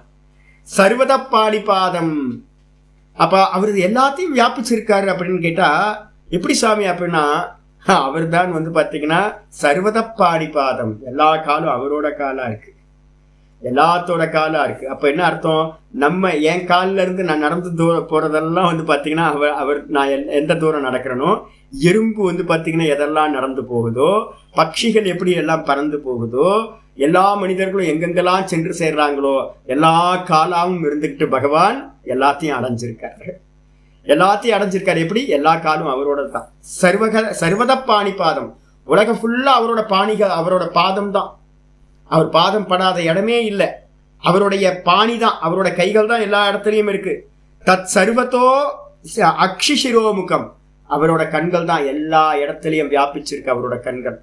அவருடைய தலை தான் வந்து பாத்தீங்கன்னா எல்லா இடத்துலயும் அவரோட தலை தான். நம்ம தலையெல்லாம் இல்லை சாமி. ஃபர்ஸ்ட் ஜீவத்துவத்தை தூக்கி ஓரமா போடுங்க. நம்ம ஜீவத்துவம் வந்து பாத்தீங்கன்னா நம்மளோடதுன்னு ஒன்னும் இல்லை. வெறுமனே ஒரு பேரு மட்டும், அபிமானம் மட்டும் தான் நம்மள்ட்ட இருக்கு. நம்ம அபிமானத்தை தவிர்த்து நான் பரமஹம்சானந்தான்ற ஒரு அபிமானம், ஒரு பேர் கொடுத்துருக்கோம் பாத்தீங்களா, அதை தவிர்த்துட்டு வந்து பாத்தீங்கன்னா வேற எதுவுமே நம்மளது இல்லை. அதனால்தான் வந்து பழைய ஆட்கள் என்ன பண்ணுவாங்க அப்படின்னா எல்லாத்துக்கும் பேரும் வந்து கிருஷ்ணன், கோவிந்த, ராம அப்படின்னு வந்து பாத்தீங்கன்னா பேரா கொடுத்துருவோம். பேர் கூட வாஸ்தவத்துல நம்மளோடது யாருதும் இல்லை. எல்லாம் சுவாமியோட பேரா வச்சுட்டீங்கன்னு வச்சுங்க, பேர் கூட இல்லை. அப்ப மிச்சம் என்ன இருக்கு அப்படின்னா நான்ற ஒரு ஜீவ அபிமானம் தான் என்னோடது ஒழிய அதுக்கு அந்நியமா வந்து இருக்கிறது ஒன்றும் என்னோடதுன்னு ஒண்ணு இல்லவே இல்லை. நான் ஒண்ணு இல்லவே இல்லை. இருக்கிறது பரமாத்மா மட்டும்தான். அப்ப ஏன் தலை, உங்க தலை, எல்லா தலையும் அவரோடது. ஏன் கண்ணு, உங்க கண்ணு, எல்லா கண்ணும் அவரோடது. எல்லா காலும் அவரோடது. எல்லா கையும் அவரோடது. சர்வத ஸ்ருதி மல்லோகே. எல்லா காதும் அவரோடது. அவர் என்ன பண்றாரு அப்படின்னு கேட்டீங்கன்னா இந்த மொத்த லோக்கத்தையும் சர்வம் ஆவிருத்திய திஷ்டதி, சர்வம் ஆவிருத்திய திஷ்டதி. அவர் தான் வந்து பாத்தீங்கன்னா எல்லாத்தையும் வியாபிச்சு நிற்கின்றார் அப்படின்னு சொல்லுது. எல்லாத்தையும் வியாபிச்சு இருக்கிறதுனால தான் அவருக்கு பேரு சர்வகா அப்படின்னு பேரு அப்படின்னு வந்துருச்சு. இதுக்கப்புறம் வந்து பாத்தீங்கன்னா அடுத்த நாமம் 124வது நாமம் சர்வவித் பானுகு. அப்படின்னா என்ன சுவாமி அர்த்தம் அப்படின்னு கேட்டா, சர்வவித் பானுகுனா சர்வம் வேத்தி விந்ததி இதி வா சர்வவித். சம்ஸ்கிருதத்துல வி விட்டு போயிருக்கு, சர்வம் வே விட்டு போயிருக்கு. சம்ஸ்கிருத தமிழ்ல சரியா இருக்கு. சர்வம் வேத்தி, சர்வம் வேத்தி அப்படின்னா எல்லாத்தையும் அறிந்தவர். விந்ததிவா அப்படின்னா அடைந்தவர். ரெண்டு அர்த்தம் இருக்கு. கத்தியர்த்த தாத்துக்கள் எப்பவுமே வந்து பாத்தீங்கன்னா செல்லுதல் அப்படின்ற அர்த்தமுடைய தாத்துக்கள் எல்லாத்துக்கும் 3 கதிகள் சொல்லப்படுது. என்னன்னு கேட்டீங்கன்னா கதி, ஞப்தி, பிராப்தி. அப்ப வந்து அறிதல், அடைதல், செல்லுதல் 3 அர்த்தம் வந்து பாத்தீங்கன்னா கத்தியர்த்த தாத்துக்கள் இருக்கும். இங்க வந்து சர்வவித் அப்படின்னா என்ன அர்த்தம் அப்படின்னா சர்வத்தையும் அறிந்தவர் வேத்தி, சர்வத்தையும் அறிந்தவர், சர்வத்தையும் அடைந்தவர். அதனால அவருக்கு பேர் என்ன பேர் அப்படின்னா சர்வவித்துன்னு பேர். எல்லாத்தையும் அடைஞ்சவர், அதே நேரத்தில் எல்லாத்தையும் அறிஞ்சவர். அறிஞ்சவர் ஏன் எப்படி அப்படின்னு கேட்டீங்கன்னா அவர் தான் எல்லாத்தையும் அடைஞ்சவரா இருக்கார். எல்லா இடத்தையும் அடைஞ்சு அவர் தான். இப்ப நான் மந்திரம் சொன்னேன்ல, சர்வத பாணிபாதம் சர்வதோக்ஷி சிரோமுகம் சர்வத ஸ்ருதி மல்லோகே சர்வமாவிருத்திய திஷ்டதி. அவரோட கால் எல்லா இடத்துலையும் போயிருக்கு, அவர் கை எல்லாத்தோட கையா இருக்கு, அவர் எல்லா இடத்தையும் பார்த்தீங்கன்னா அவர் முகம் இருக்கு, எல்லா இடத்துலயும் அவரோட கண்கள் இருக்கு, எல்லா இடத்தையும் பார்த்தீங்கன்னா அவருக்கு வாய் இருக்கு, எல்லா இடத்துலயும் அவருக்கு காதுகள் இருக்கு. அப்ப அவர் அறியாம இருக்க முடியுமா? நம்ம எங்க பேசினாலும் அவருக்கு தெரியும். ஏன்னா அவரோட காது தான் எல்லா இடத்துலயும் இருக்கேன், எல்லாத்தையும் பார்த்துக்கிட்டு இருக்காரு. இப்ப நம்ம பாடம் படிச்சுக்கிட்டு இருக்க எல்லாத்தையும் பார்த்தீங்கன்னா பர்டிகுலரா பார்த்துக்கிட்டு இருக்காரு, உள்ள இருந்து பார்த்துக்கிட்டு இருக்காரு. ஏன்னா அவரோட கண்கள் தான். எறும்பு ரூபத்துல மேல பள்ளி உட்கார்ந்துருக்கோம் அவங்க வீட்டுல, அந்த ரூபத்துல இருந்து பார்த்துட்டு இருப்பாரு. ஒருத்தன் பாடம் படிச்சுட்டு இருக்கான் அப்படின்னு. இல்ல அப்படின்னா நமக்கு தெரியாம ஜீவராசிகள் நிறைய இருக்குமே நம்ம வீட்டுக்குள்ளார, சின்ன சின்ன சின்ன அணுவா, அதெல்லாம் ரூபத்துல இருந்துட்டு நம்மளை பார்த்துக்கிட்டு இருக்கோம் பரஸ்பரம். அப்ப என்ன அர்த்தம்னு கேட்டீங்கன்னா பகவானுக்கு அறியாதது இந்த உலகத்துல ஒரு மண்ணாங்கட்டியம் இல்ல. சர்வவித்து, எல்லாத்தையும் அறிந்தவர், எல்லாத்தையும் அடைந்தவர். இதனால அவருக்கு பேர் பாத்தீங்கன்னா சர்வவித்துன்னு பேரு. பாத்தி இதி பானு, பிரகாசிக்கிறதுனால அதுக்கு பேர் பானுன்னு பேரு. எது? சூரியனுக்கு பேரு பானு. ஏன்? பாத்தி இதி பானு, பிரகாசிக்கிறதுனால பானுன்னு பேரு, பானுகு. தமேவ பாந்தம் அனுபாதி சர்வம் இது ஸ்ருதேகே. முண்டகோபனிஷத்துல பாத்தீங்கன்னா மந்திரம் இருக்கு, கீதாலையும் மந்திரம் பாத்தீங்கன்னா இருக்கு. தமேவ பாந்தம் அனுபாதி சர்வம் தஸ்ய பாசா சர்வம் இதம் விபாதி மந்திரம் இருக்கு. என்ன சொல்லுதுன்னா தமேவ பாந்தம், அந்த பரமாத்மாவோட பிரகாசம் இருக்கு. என்ன சுவாமி பிரகாசம்? கான்சியஸ்னஸ், வேற எதுவும் இல்லை. பரமாத்மாவோட கான்சியஸ்னஸ் தொடர்ந்து தான் அனுபாதி சர்வம். தமேவ பாந்தம் அனுபாதி சர்வம். நான் அப்படின்னு ஒரு உணர்வு, ஒரு அறிவு இல்லாம அதை தொடர்ந்து இருக்கிறது எதுவுமே பிரகாசிக்காது. அப்ப முதல்ல எது பிரகாசிக்குதுன்னு கேட்டீங்கன்னா ஃபர்ஸ்ட் பர்சன் எது பிரகாசிக்குதுன்னா அவேர்னஸ். முதல்ல அவேர்னஸ் இருக்கணும். நான் அப்படின்னு ஒரு பிரகாசம், ஒரு அவேர்னஸ். அந்த நானை தொடர்ந்து தான் இந்த புத்தின்ற ஒரு அடுத்த இது பாத்தீங்கன்னா பிரகாசிக்க ஆரம்பிக்குது. நான் இல்லை அப்படின்னா புத்தி பிரகாசிக்காது. அப்ப நான் முதல்ல நான் என்னோட அறிவு இருக்கு. அதுக்கப்புறம் பாத்தீங்கன்னா வேக்கப் ஆகும்போது அந்த அது புத்தியில பாத்தீங்கன்னா பிரகாசிக்குது. இதோட பிரகாசம் தான் புத்தியில பிரகாசிக்குது. அதுக்கப்புறம் மனசு பாத்தீங்கன்னா பிரகாசிக்குதுன்னு அர்த்தம், அறியுது. அந்த மனசுல யார் அறிகிறானா? நான் தான் மனசுக்குள்ளார இருந்து அறிகிறேன். என்னுடைய பிரகாசம் தான், என்னை தொடர்ந்துதான் அது மனசு பிரகாசிக்குது. அதுக்கப்புறம் இந்திரியங்கள் பிரகாசிக்குது. இந்திரியங்கள் விஷயங்கள் எல்லாத்தையும் அறியுது. அந்த அறிவு எது அப்படின்னா நாம் பிரகாசிக்கிறதுனாலதான் இது எல்லாம், இந்த இந்திரியங்கள் எல்லாம் பிரகாசிக்குது. இந்த இந்திரியங்கள் எல்லாம் பிரகாசிக்கிறதுனாலதான் வெளியில இருக்கிற வஸ்துக்கள் எல்லாம் நம்ம சொல்றோம் சூரியன் பிரகாசிக்கிறான். எதை வச்சு? கண்ணை வச்சு நம்ம சொல்றோம். அப்ப இந்த கண்ணு பாத்தீங்கன்னா பிரகாசிக்குதுன்னா அந்த கண்ணுக்கு கண்ணா இருக்கிறவர் யார்? பகவான் இருக்கார். அப்போ இந்த நான் அப்படின்ற ஒரு பிரகாசம் இல்லை அப்படின்னா புத்தி, மனசு, இந்திரியங்கள் எதுவுமே பிரகாசிக்காது.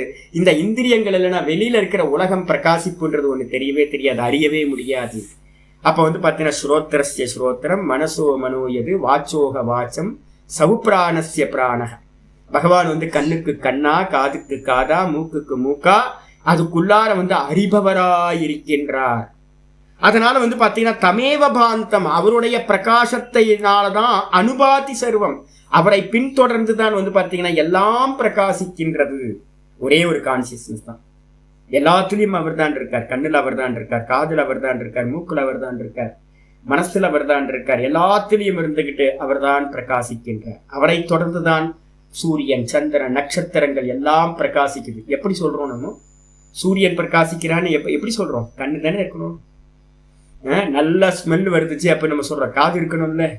நல்லா பாத்தீங்கன்னா வித்யுத் மின்னல் வருதுன்னு நம்ம சொல்றோம். நல்ல சந்திரன் பாத்தீங்கன்னா பூர்ணிமால நல்லா பிரகாசிக்கிறான்னு சொல்றோம். இதெல்லாம் எதை வச்சு சொல்றோம் அப்படின்னு கேட்டீங்கன்னா சென்ஸ் ஆர்கன்ஸை வச்சுதான். சென்ஸ் ஆர்கன்ஸ்ல மட்டும் பாத்தீங்கன்னா அந்த அறிவு இல்லை அப்படின்னா, கான்சியஸ்னஸ் இல்லை அப்படின்னா வெளியில இருக்கிற பிரகாசங்கள் எதுவுமே பிரகாசிக்காது.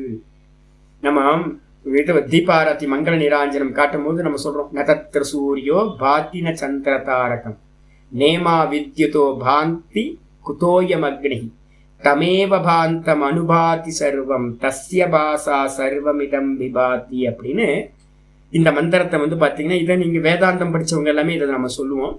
முண்டக்கோபனிஷத்துல இருக்கிறது. ந தத்திர சூரியோ பாதி, வெளியில இருக்கிறது எல்லாத்தையும் பிரகாசிக்கிறதுக்கு நான் வேணும். ஆனா என்ன பிரகாசிக்க முடியுமா அப்படின்னு கேட்டீங்கன்னா, என்ன கான்சியஸ்னஸ் வந்து பாத்தீங்கன்னா அந்த சூரியனும் சந்திரனும் பிரகாசிக்க முடியாது. ந தத்திர சூரியோ பாதி ந சந்திர தாரகம், சந்திரனோ நட்சத்திரங்களும் வந்து பாத்தீங்கன்னா இந்த ஆத்ம தத்துவத்தை பிரகாசிக்க முடியாது. சந்திரன் இருக்கான்னு சொல்றதுக்கு நான் இருக்கணும், சூரியன் பிரகாசிக்கிறான்னு சொல்றதுக்கு நான் இருக்கணும், அக்னி வந்து பாத்தீங்கன்னா ஜொலிக்குதுன்னு சொல்றதுக்கு நான் இருக்கணும். ந சந்திர தாரகம் நேமா வித்யுத்தோ பாந்தி குதோயம் அக்னி.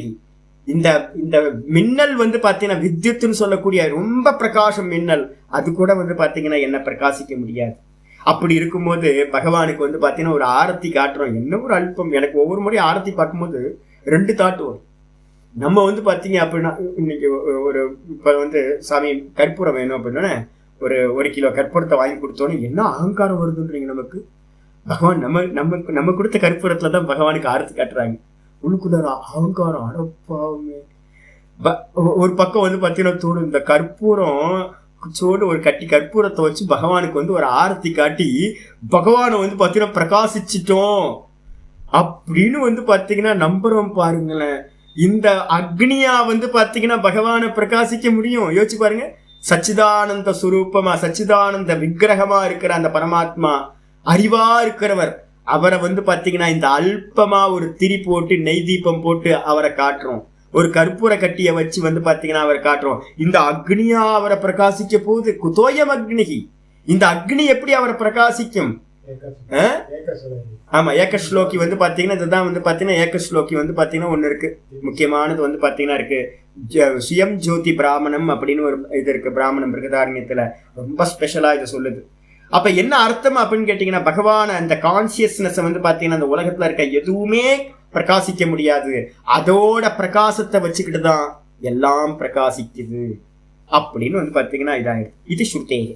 இதுக்கப்புறம் ஆச்சாரியார் சொல்றாரு, யதாதித்யகதம் தேஜக ஜெகத்பாசயதே கிலம். கீதால வந்து பாத்தீங்கன்னா 15:12 இருக்கிற ஸ்லோகத்தை சொல்ற. இத்தியாதி ஸ்மிருதேஷ்ச, ஸ்மிருதிகள்லயும் இருக்கு. என்னது அப்படின்னா, ஆதித்யகதம் தேஜக. இப்ப நான் கேட்கிறேன், இந்த உங்க தேகத்துல யாரு பிரகாசிக்கிறான்னு கேட்டா என்ன சொல்லுவீங்க? கான்சியஸ்னஸ் தானே. நான் அறிகின்றேன். எதனால அறிகிறோம்? கான்சியஸ்னஸ் இருக்கிறதுனால நம்ம அறிகிறோம். அப்ப இங்க இருக்கிற இந்த உலகத்துல எத்தனை பேர் இருக்காங்களோ எல்லாத்துக்குள்ளாரையும் அந்த கான்சியஸ்னஸ் பகவான் இருந்துகிட்டு எல்லாத்தையும் அறிய பண்ற. அதே மாதிரி இந்த சூரியனுக்குள்ளாரையும் அவர் தானே இருக்கார்.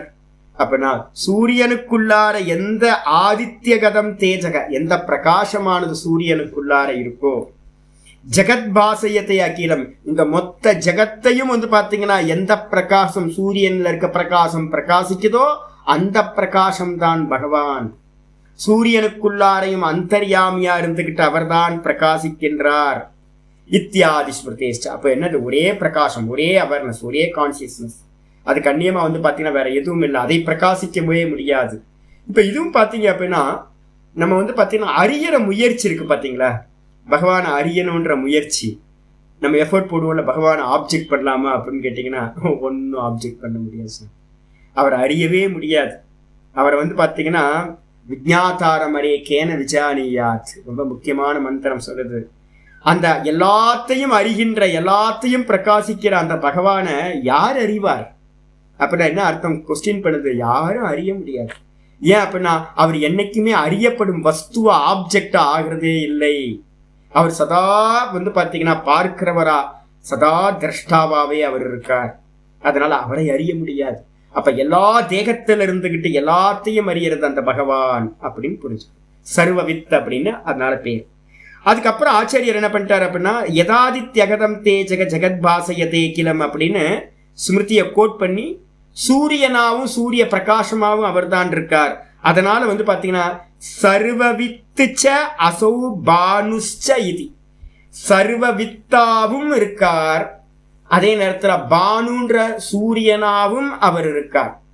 சர்வவித்தாவும் சூரியனாவும் பானுவாவும் இருக்கிறதுனால பகவானுக்கு என்ன பேர் அப்படின்னா சர்வவித் பானு அப்படின்னு பேர். அடிச்சா நம்ம ஏற்கனவே பாத்தீங்கன்னா உங்களுக்கு உபாசனையோட இதுக்கெல்லாம் சொல்லிக்கிட்டே இருக்கிறேன். சூரியன் பகவானோட ஸ்தூல தேகம், விராட்டு அப்படின்னு பேர். சூரியனை விராட்டு நம்ம சொல்றோம், பிரம்மான்னு சொல்றோம்.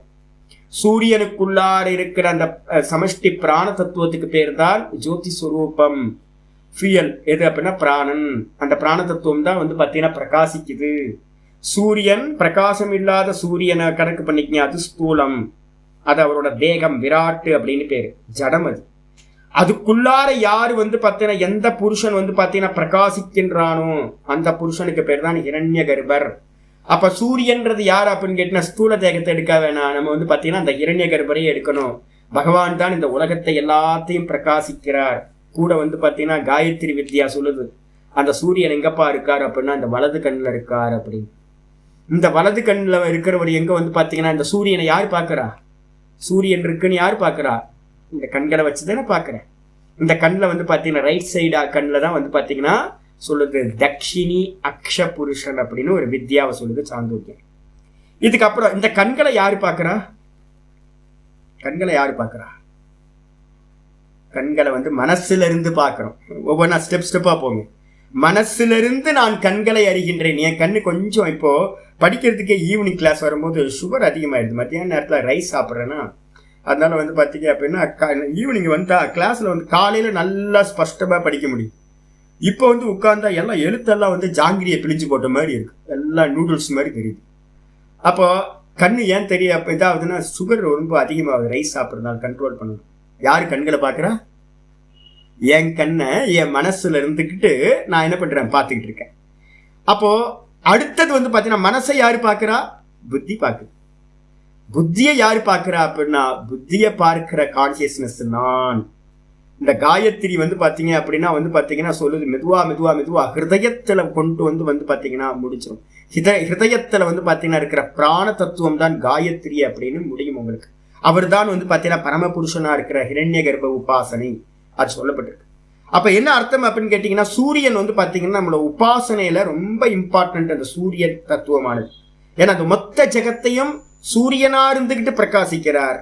இந்த தேகத்துல இருந்து பாத்தீங்கன்னா எல்லாத்தையும் கான்சியஸ்னஸா இந்த தேகத்தை ஃபுல்லா பிரகாசிக்கிறார் அப்படின்னு பாத்தீங்கன்னா அவர் சூரியனாவும் இருக்கார், சர்வவித்தாவும் இருக்கார். அதனால சர்வவித் பானுகு அப்படின்னு பேர். அதுக்கப்புறம் 125வது நாமம் விஸ்வக்சேனோ அப்படின்னு என்ன அர்த்தம்? விஸ்வக்சேனக. விஸ்வக்சேனக. விஸ்வக் அப்படின்னா என்ன அர்த்தம் அப்படின்னா அவ்யயம். விஸ்வக் அப்படின்றது பாத்தீங்கன்னா ஒரு அவ்யயம், இன்டிக்ளைனபிள்ல வர்றது. சர்வ இத்தியர்த்தக. சர்வே இத்தியர்த்தக. சர்வ இத்தியர்த்தக. அதுக்கு என்ன அர்த்தம் சுவாமி அப்படின்னா விஸ்வக் அப்படின்னா என்ன அர்த்தம் அப்படின்னா சர்வம், எல்லாம் அப்படின்னு அர்த்தம். நம்ம ஏற்கனவே முதல் நாமமே அதே விஸ்வம் அப்படின்னு பார்த்துருக்கோம். விஸ்வத்துக்கு அர்த்தமும் சர்வம் தான் பார்த்துருக்கோம். அதே மாதிரி இங்க விஸ்வக்கு அப்படின்றதுக்கு அர்த்தமும் சர்வம் அப்படின்னு தான் அர்த்தமாகிறது. விஸ்வக்கு அஞ்சதி. விஸ்வக்கு அஞ்சதி பலாயதே தைத்திய சேனா யஸ்ய ரண உத்யோக மாத்திரேன இதி விஸ்வக்சேனஹ. யஸ்ய ரண உத்யோக மாத்திரேன, எவருடைய ரண அப்படின்னா யுத்தம்னு அர்த்தம். ரண உத்யோக மாத்திரேன அப்படின்னா எவருடைய யுத்தம் பண்ற பராக்கிரம மாத்திரத்தினால, எவருடைய பராக்கிரமத்தை யுத்தம் பண்றக்கூடிய பராக்கிரமம் இருக்குல்ல, சுழன்று பண்றது, அடிக்கிறது, எல்லாத்தையும் எதிரிகளை துவம்சம் பண்றது, அதனுடைய பராக்கிரமத்தினாலேயே விஸ்வக் அஞ்சதி பலாயத்தே தைத்திய சேனா, எல்லா சுத்தி இருக்கிற அந்த எல்லா தைத்திய சேனைகளும், அரக்கர்கள் அர்த்தம். தைத்தியர்கள்னா அரக்கர்கள். அரக்கர்களுடைய சேனைகள் எல்லாம் என்ன பண்ணுச்சு அப்படின்னா பலாயத்தை அப்படின்னா அஞ்சத்தி பலாயத்தை அப்படின்னா எல்லாம் செதறி தெரிச்சு ஓடி போச்சான். பகவானோட யுத்தம் பண்றதை வச்சுக்கிட்டு பார்த்துக்கிட்டு பயத்தினால இந்த தைத்திய சேனைகள்லாம் பாத்தீங்கன்னா எல்லாம் செதறி ஓடி போச்சு. அப்படிப்பட்டவருடைய பராக்கிரம் யார்கிட்ட இருக்கோ அவருக்கு பேரு விஸ்வக் சேனக அப்படின்னு பேரு. விஸ்வக் சேனக ஆயிடுச்சு. இதுக்கப்புறம் ஜனார்தனக 26வது நாமம். ஜனார்தனகன என்ன சுவாமி? ஜனானு. ஜனான்னு அர்த்தம் மக்களை, ஜனங்களை. எந்த ஜனங்கள்? துர்ஜன துர்ஜனானு. துர்ஜனானு அப்படின்னா என்ன அர்த்தம்? கெட்ட ஜனங்களை எடுக்கணும். கெட்ட ஜனங்கள் யாரு? அரக்கர்கள் எல்லாம். அந்த அரக்க ஜனங்களை எல்லாத்தையும் அருதயதி ஹினஸ்தி. பகவானோட இதே அதான சாதுனாம் பரித்ராணாய. சாதுக்களை வந்து பார்த்தீங்கன்னா பரித்ராணம் பண்றதுக்கும் துஷ்கிருதாம்ச விநாசாய கெட்டது பண்றவங்களை எல்லாத்தையும் நாசம் பண்றதுக்காகவும் பகவானோட அவதாரம் நடக்குது. அப்ப கெட்ட ஜனங்கள் தான் இந்த இடத்துல ஜனங்கள் எடுக்கணும். கெட்ட ஜனங்களை வந்து பார்த்தீங்கன்னா அருதயதி அப்படின்ற சப்தம் எதை குறிக்கிறது? ஹினஸ்தி அப்படின்ற அர்த்தத்தை குறிக்கிறது. நாசம் செய்வதால், கொல்றதுனால பகவானுக்கு என்ன பேரு அப்படின்னு கேட்டீங்கன்னா ஜனார்தனன் பேரு. நரகாதீன் கமயதி இதிவா ஜனார்தனக. அந்த கெட்ட ஜனங்களை வந்து பார்த்தீங்கன்னா நரக்கத்துக்கு இழுத்துக்கிட்டு போறதுனாலையும் அவருக்கு பேர் வந்து பார்த்தீங்க அப்படின்னா நரக்கத்துக்கு கொண்டு போற, மரணத்தை கொடுத்து போ நரக்கத்துக்கு போய் துக்கத்தை அனுபவி அப்படின்னு பகவான் பண்றதுனாலையும் அவருக்கு பேரு ஜனார்தனக அப்படின்னு பேர். ஜனைகி புருஷார்த்த அபியுதய நிஸ்ரேயச லக்ஷணம் யாச்சியத்தை இது ஜனார்தனக. இன்னொன்று வந்து பார்த்தீங்கன்னா அர்த்தயத்தை, அர்த்த ஜன அர்த்த இருக்குல்ல, அர்த்து வந்து பார்த்தீங்கன்னா அர்த்த யாச்சனைன்னு ஒரு தாத்து இருக்கு. அர்த்த ஹிம்சாயாம்னு ஒரு தாத்து. அர்த்த தாத்து வந்து பார்த்தீங்கன்னா ஹிம்சாயாம்னு ஒரு அர்த்தம். அர்த்த தாத்து இன்னொரு இடத்துல வந்து பார்த்தீங்கன்னா யாச்சனைன்னு ஒரு அர்த்தம், பிரார்த்திக்கிறதுன்னு அர்த்தம். அப்ப முதல் அர்த்தம் வந்து அரக்கர்களை கொல்றதுனால ஜனார்தனகன் வந்துடுது. ரெண்டாவது வந்து பார்த்தீங்கன்னா ஜனானுனா மக்கள், மக்களால் நம்ம நிறைய பப்ளிக் இருக்கோம்ல, இந்த ஜனங்கள் எல்லாம் வந்து பாத்தீங்கன்னா எவரிடம் வந்து பாத்தீங்க அப்படின்னா புருஷார்த்த அபியுதய நிஸ்ரேயச லட்சணம் யாச்சியதை. நம்ம எல்லாம் பகவான்கிட்ட போயிட்டு என்ன பண்றோம்? ஒருத்தர் வந்து பாத்தீங்கன்னா தர்மத்தை பண்றார், அவர் வந்து பாத்தீங்கன்னா பிரார்த்தனை பண்றார். நான் சில சமயம் தர்மியா இருந்துகிட்டு பிரார்த்தனை பண்றேன், பகவானே எனக்கு நல்ல பலம் கொடு, எனக்கு வந்து பாத்தீங்கன்னா தர்மத்தை பண்றதுக்கான நல்ல சதா காலமும் தர்மத்தை பண்றதுக்கான பலத்தை கொடு அப்படின்னு பிரார்த்தனை பண்றேன். அதுக்கப்புறம் அடுத்து பண்ற தர்மம் பண்ணணும்னா என்ன சாமி வேணும்? தர்ம அர்த்தம் வேணும்ல. பகவானே பகவானே என்கிட்ட வந்து பார்த்தீங்கன்னா யாரு வந்து கேட்டாலும் வந்து பார்த்தீங்கன்னா குறையாத தனம் இருக்கணும், அள்ளி அள்ளி அள்ளி எல்லாத்துக்கும் கொடுக்கணும், அது மாதிரி எனக்கு தனத்தை கொடு பகவானே தர்மம் பண்றதுக்கு. அதுக்கு அடுத்து தனத்தை கேட்டேன், தர்ம அர்த்தம் கேட்டாச்சு. அதுக்கப்புறம் நிறைய பேர் வந்து பார்த்தீங்கன்னா போகம் கேட்குறாங்க, எனக்கு இது வேணும் அது வேணும் அது வேணும் அப்படின்னு காம போகங்களை எல்லாத்தையும் வந்து பார்த்தீங்கன்னா கேட்டுக்கிறாங்க. வீடு வேணும், வாகனம் வேணும், தொழில் நல்லா போகணும், எல்லாத்தையும் காம போகங்கள் எல்லாத்தையும் கேட்டுக்கிறாங்க. அதுக்கப்புறம் சாதுக்களா மோட்சார்த்திகளா இருக்கிறவங்க என்ன பண்றோம்? பகவானே போது சுவாமி, எல்லாம் கொடுக்கறது இது எல்லாத்தையும் நிப்பாட்டு சுவாமி, எனக்கு மோட்சத்தை கொடு சாமி அப்படின்னு.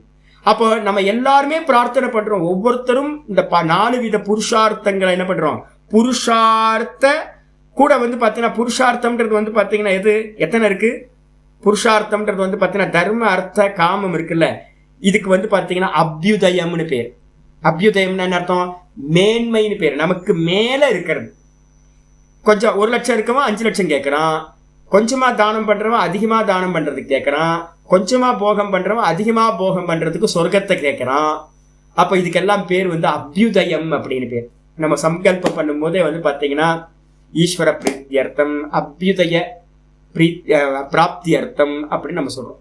சங்கல்பம் பண்ணும்போது அபியுதய பிராப்தி அர்த்தம் அப்படின்னு நம்ம சங்கல்பம் பண்றோம். அப்ப வந்து பாத்தீங்க அப்படின்னா நம்ம கேட்கறதெல்லாம் ஒண்ணு மேன்மைக்காக கேட்கிறோம். இதே முமுட்சுக்கள் என்ன பண்றாங்க அப்படின்னா நிஸ்ரேயசத்தை கேட்கிறோம். நிஸ்ரேயசம்னா என்னது? மோட்சம். அப்ப இந்த லட்சணத்தை உடைய அந்த புருஷார்த்தத்தை வந்து நாம யார்கிட்ட கேட்கிறோம்?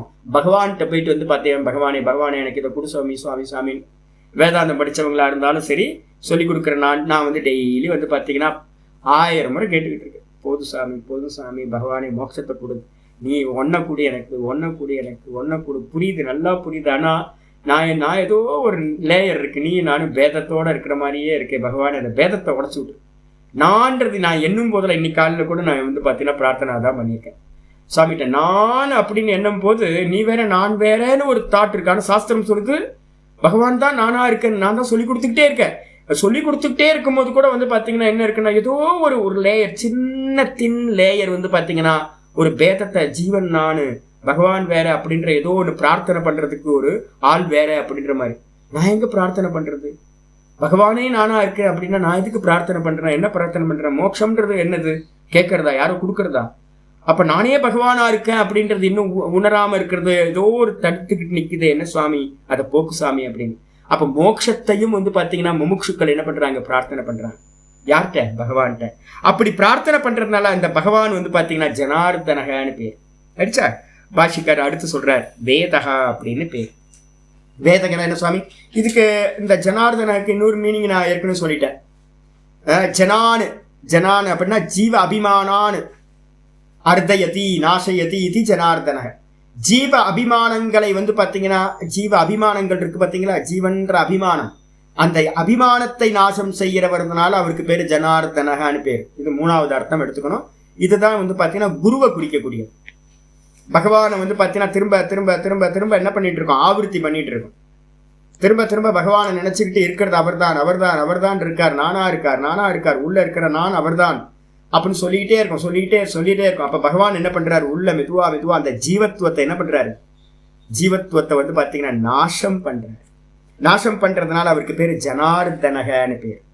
ஜன அபிமானம், ஜனன்ற அபிமானம் இருக்கே, நான் சம்சாரி, நான் ஜீவன், அதை வந்து நாசம் பண்றதுனால அவருக்கு பேரு ஜனார்தனன்.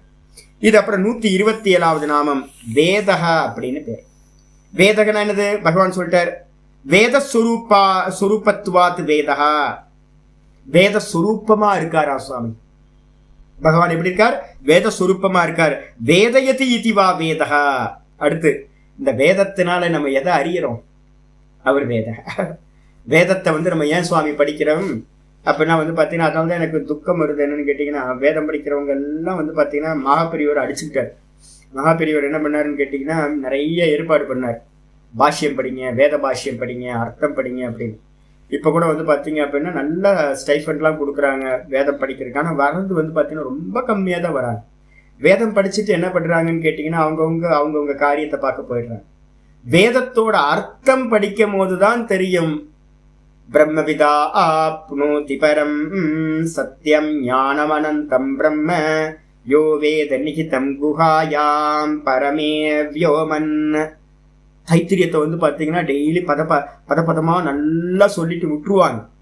ஆனால் வந்து பார்த்தீங்க அப்படின்னா அந்த வேதத்தினால் எதுக்காக வேதத்தை படிக்கிறோம், வேதத்தினால அறியக்கூடியவரை வந்து பார்த்தீங்கன்னா தெரிஞ்சுக்கணும்.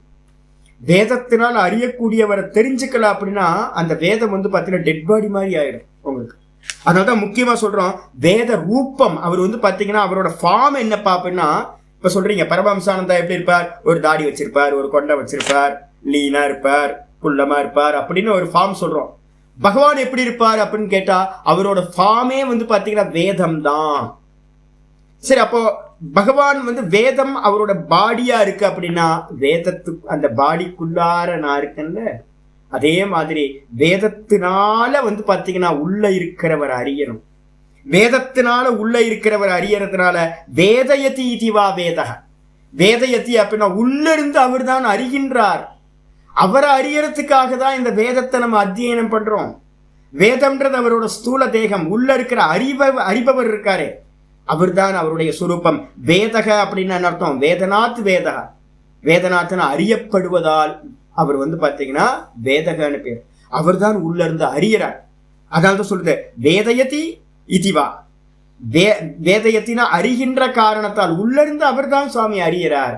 அவரை அறிஞ்சிக்கிறதுக்காக தான் நம்ம வேதத்தை படிக்கிறோம், உபனிஷத்தை படிக்கிறோம். அடிச்சா அதனால அவருக்கு வேதக அப்படின்னு பேர். அவரோட ஃபார்மும் வேதம், உள்ள இருந்து அவர் அறியறதுனால அவருக்கு பேரு வேதகன்னு பேர், பகவானுக்கு பேர்.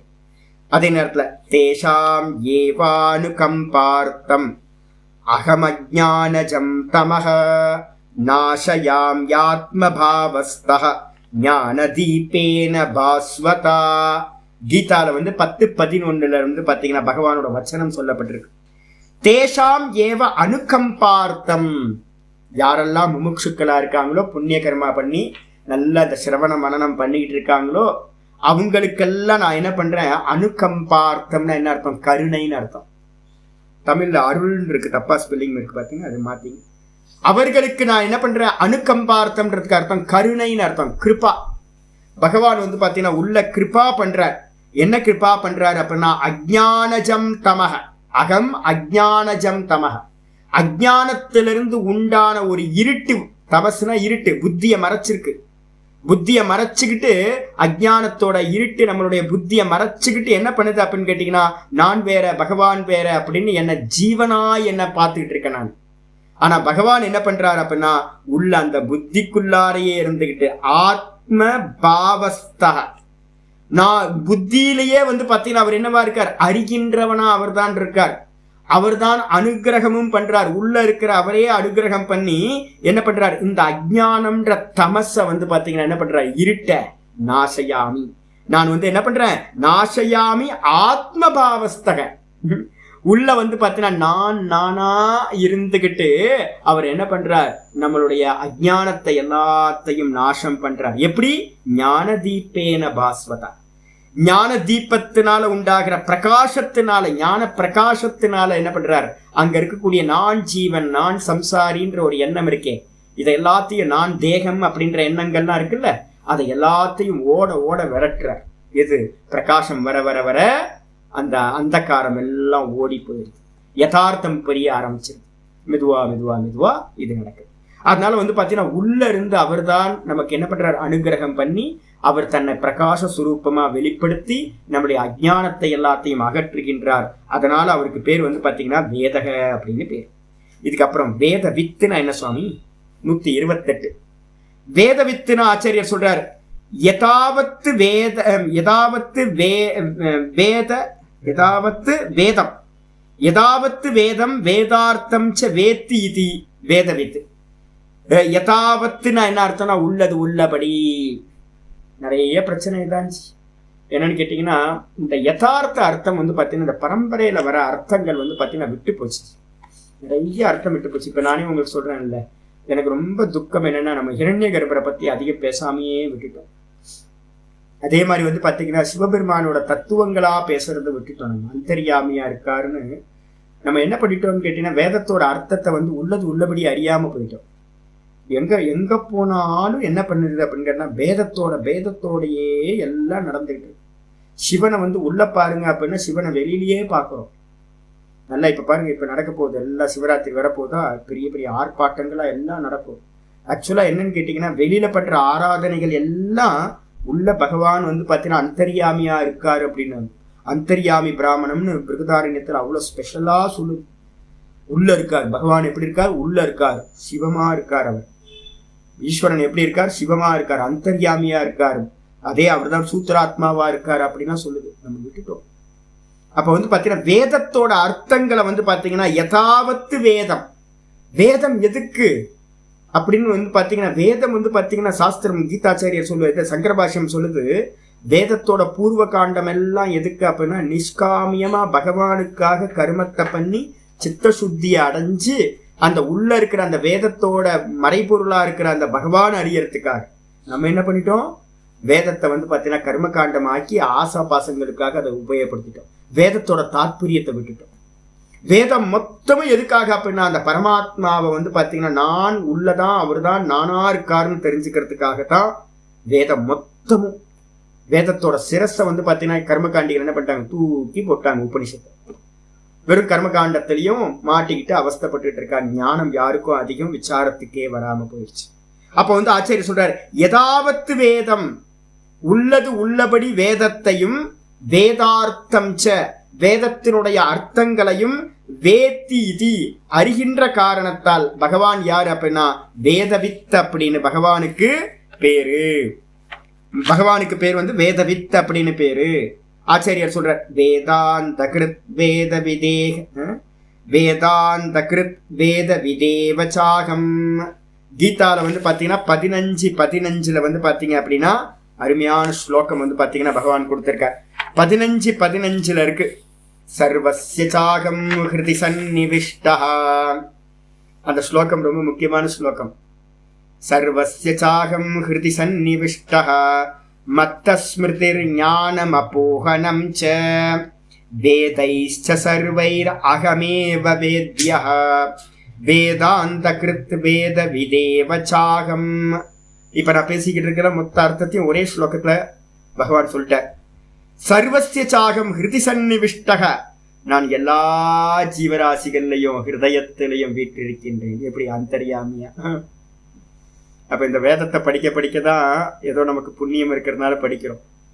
இதை வந்து தெரியாதவங்க வந்து பாத்தீங்கன்னா வேதத்தை கேட்கறதுக்கே வந்து பாத்தீங்கன்னா நிறைய பேருக்கு தெரியாதவங்க இருக்காங்க. அப்ப என்ன பண்ணுவாங்க, பகவான் வெளியில எங்கேயோ இருக்கார், தூரத்துல இருக்கார். தத்தூரே தத்த வந்தி கேச்ச ஈஷாவாசியம் சொல்லுது. நீங்க வந்து பாத்தீங்க அப்படின்னா ரொம்ப தூரமா இருக்காராம் பகவான். யாருக்கு? அஞ்ஞானிகளுக்கு. இந்த வேதாந்தத்தை படிக்காம வந்து பாத்தீங்கன்னா இந்த கிரந்தங்களை கேட்காம இருக்கிறவங்க என்ன பண்ணுவாங்க, பகவான் எங்க இருக்கார், எங்கேயோ இருக்கார், கைலாயத்துல இருக்கார். எவ்வளவு தூரம் இருக்கு கைலாயம் அப்படின்னு கேட்டா அதுக்கெல்லாம் யூடியூப்ல போய் பாத்தீங்கன்னா தெரியும், கிலோமீட்டர் கணக்கெல்லாம் போட்டிருக்கான். எதை ஒன்னா வச்சு அளந்து பார்த்த மாதிரி. ஏகப்பட்ட பேர் வந்து பாத்தீங்கன்னா அவன் யூடியூப்ல சேனல் போட்டு ஓபன் பண்ணி ஏதோ சொல்லிட்டு இருக்காங்க. யாராவது அளந்து பார்த்தவங்க இருக்காங்க? எத்தனை கோட்டி தூரம் இருக்குன்னு யாருக்காவது தெரியுமா? ஒன்னும் தெரியாது. அப்ப அந்த தூரம் இருக்குன்னு சொன்னா கூட அதுவும் நமக்கு எப்படி தெரியும்? வேதத்தை படிச்சாதான் தெரியும் உங்களுக்கு. ஸ்ருதி தான் வந்து பாத்தீங்கன்னா பரம பிரமாணமா இருக்கிறது. அப்போ அந்த ஸ்ருதியை படிக்கும் போதுதான் சரி, இந்த பகவான் எங்க இருக்கார் அப்படின்னா சர்வஸ்ய அகம் ஹிருதி சன்னிவிஷ்ட, எல்லாத்தோட ஹிருதயத்திலையும் நான் இருக்கேன். மத்த ஸ்மிருதிர் ஞானம் அப்போகனம் ச, என்னிடமிருந்து தான் எல்லா ஞானங்களும் உண்டாகின்றன. பகவான் எப்படி இருக்கார்? வெறும் ஞான சுரூபமா இருக்கார். அவற்றிருந்துதான் எல்லா ஞானங்களும் உண்டாகின்றன. அவற்றிருந்துதான் எல்லா அப்போகனம் ச, எல்லா மறைப்பும் அவற்றிருந்துதான் உண்டாகுது. நம்மளுடைய ஞானம் அஜ்ஞானம் எல்லாம் அவற்றிருந்துதான் உண்டாகின்றது. எனக்கு இது தெரியும் சொல்றதும் அவற்றிருந்தான், அவர் இருக்கிறதுனால தான் சொல்றோம். எனக்கு இது தெரியாதுன்னு நம்ம சொல்றோம். ஐயோ எனக்கு இது தெரியாது, அது தெரியாது, எனக்கு சரியா புரிய மாட்டேங்குது, எனக்கு தெரிய மாட்டேங்குது அப்படின்னு நம்ம சொல்றதும் அந்த ஞானத்துல இருந்து தான் சொல்றோம். அப்ப வந்து பாத்தீங்கன்னா சுவாமி எப்படி இருக்கார்? வெறும் பேஸா இருக்கிற ஞானமா இருக்கார். வேதைச்ச சர்வை அகமேவ வேத்யக, இந்த எல்லா வேதங்கள்ல இருந்தும் அறியக்கூடியவனாக நானே இருக்கின்றேன். வேதம் எதுக்கு? வெறும் வந்து பாத்தீங்கன்னா கடப்படன்னு உருட்டிட்டு வந்து பாத்தீங்கன்னா கிராமரையும் இதையும் தர்க்கத்தையும் சொல்லிட்டு நார்த் இந்தியாவில வந்து பாத்தீங்கன்னா சாதுக்கள் விட்டுட்டு போயிட்டாங்க, வேற எங்கேயோ போயிட்டாங்க. நிறைய சாதுக்கள் பண்டித்துக்கள் ஆயிட்டாங்க எல்லாரும். என்ன தாத்பரியம் அப்படின்னா பகவான அறியறதுக்கு தான் வேதம். இந்த விசாரம் எல்லாம் எதுக்கு அப்படின்னு கேட்டீங்கன்னா எதுக்கும் இல்ல, புரிஞ்சுக்கிறதுக்காக தான். உள்ள பகவான் இருக்கார். சர்வஸ்ய வேதைஸ்ட சர்வை அகமேவ வேத்யக, எல்லா வேதங்களாலும் அறியக்கூடியவனாக நானே இருக்கின்றேன். அது மட்டும் இல்ல, வேதாந்த கிருத்து, நான் தான் வந்து பாத்தீங்கன்னா வேதத்தோட அர்த்தத்தை புரியறதுக்காக வேதாந்தத்தை செய்தவனும் நான் தான். வேதத்தோட அர்த்தம் இது வேதாந்தம்.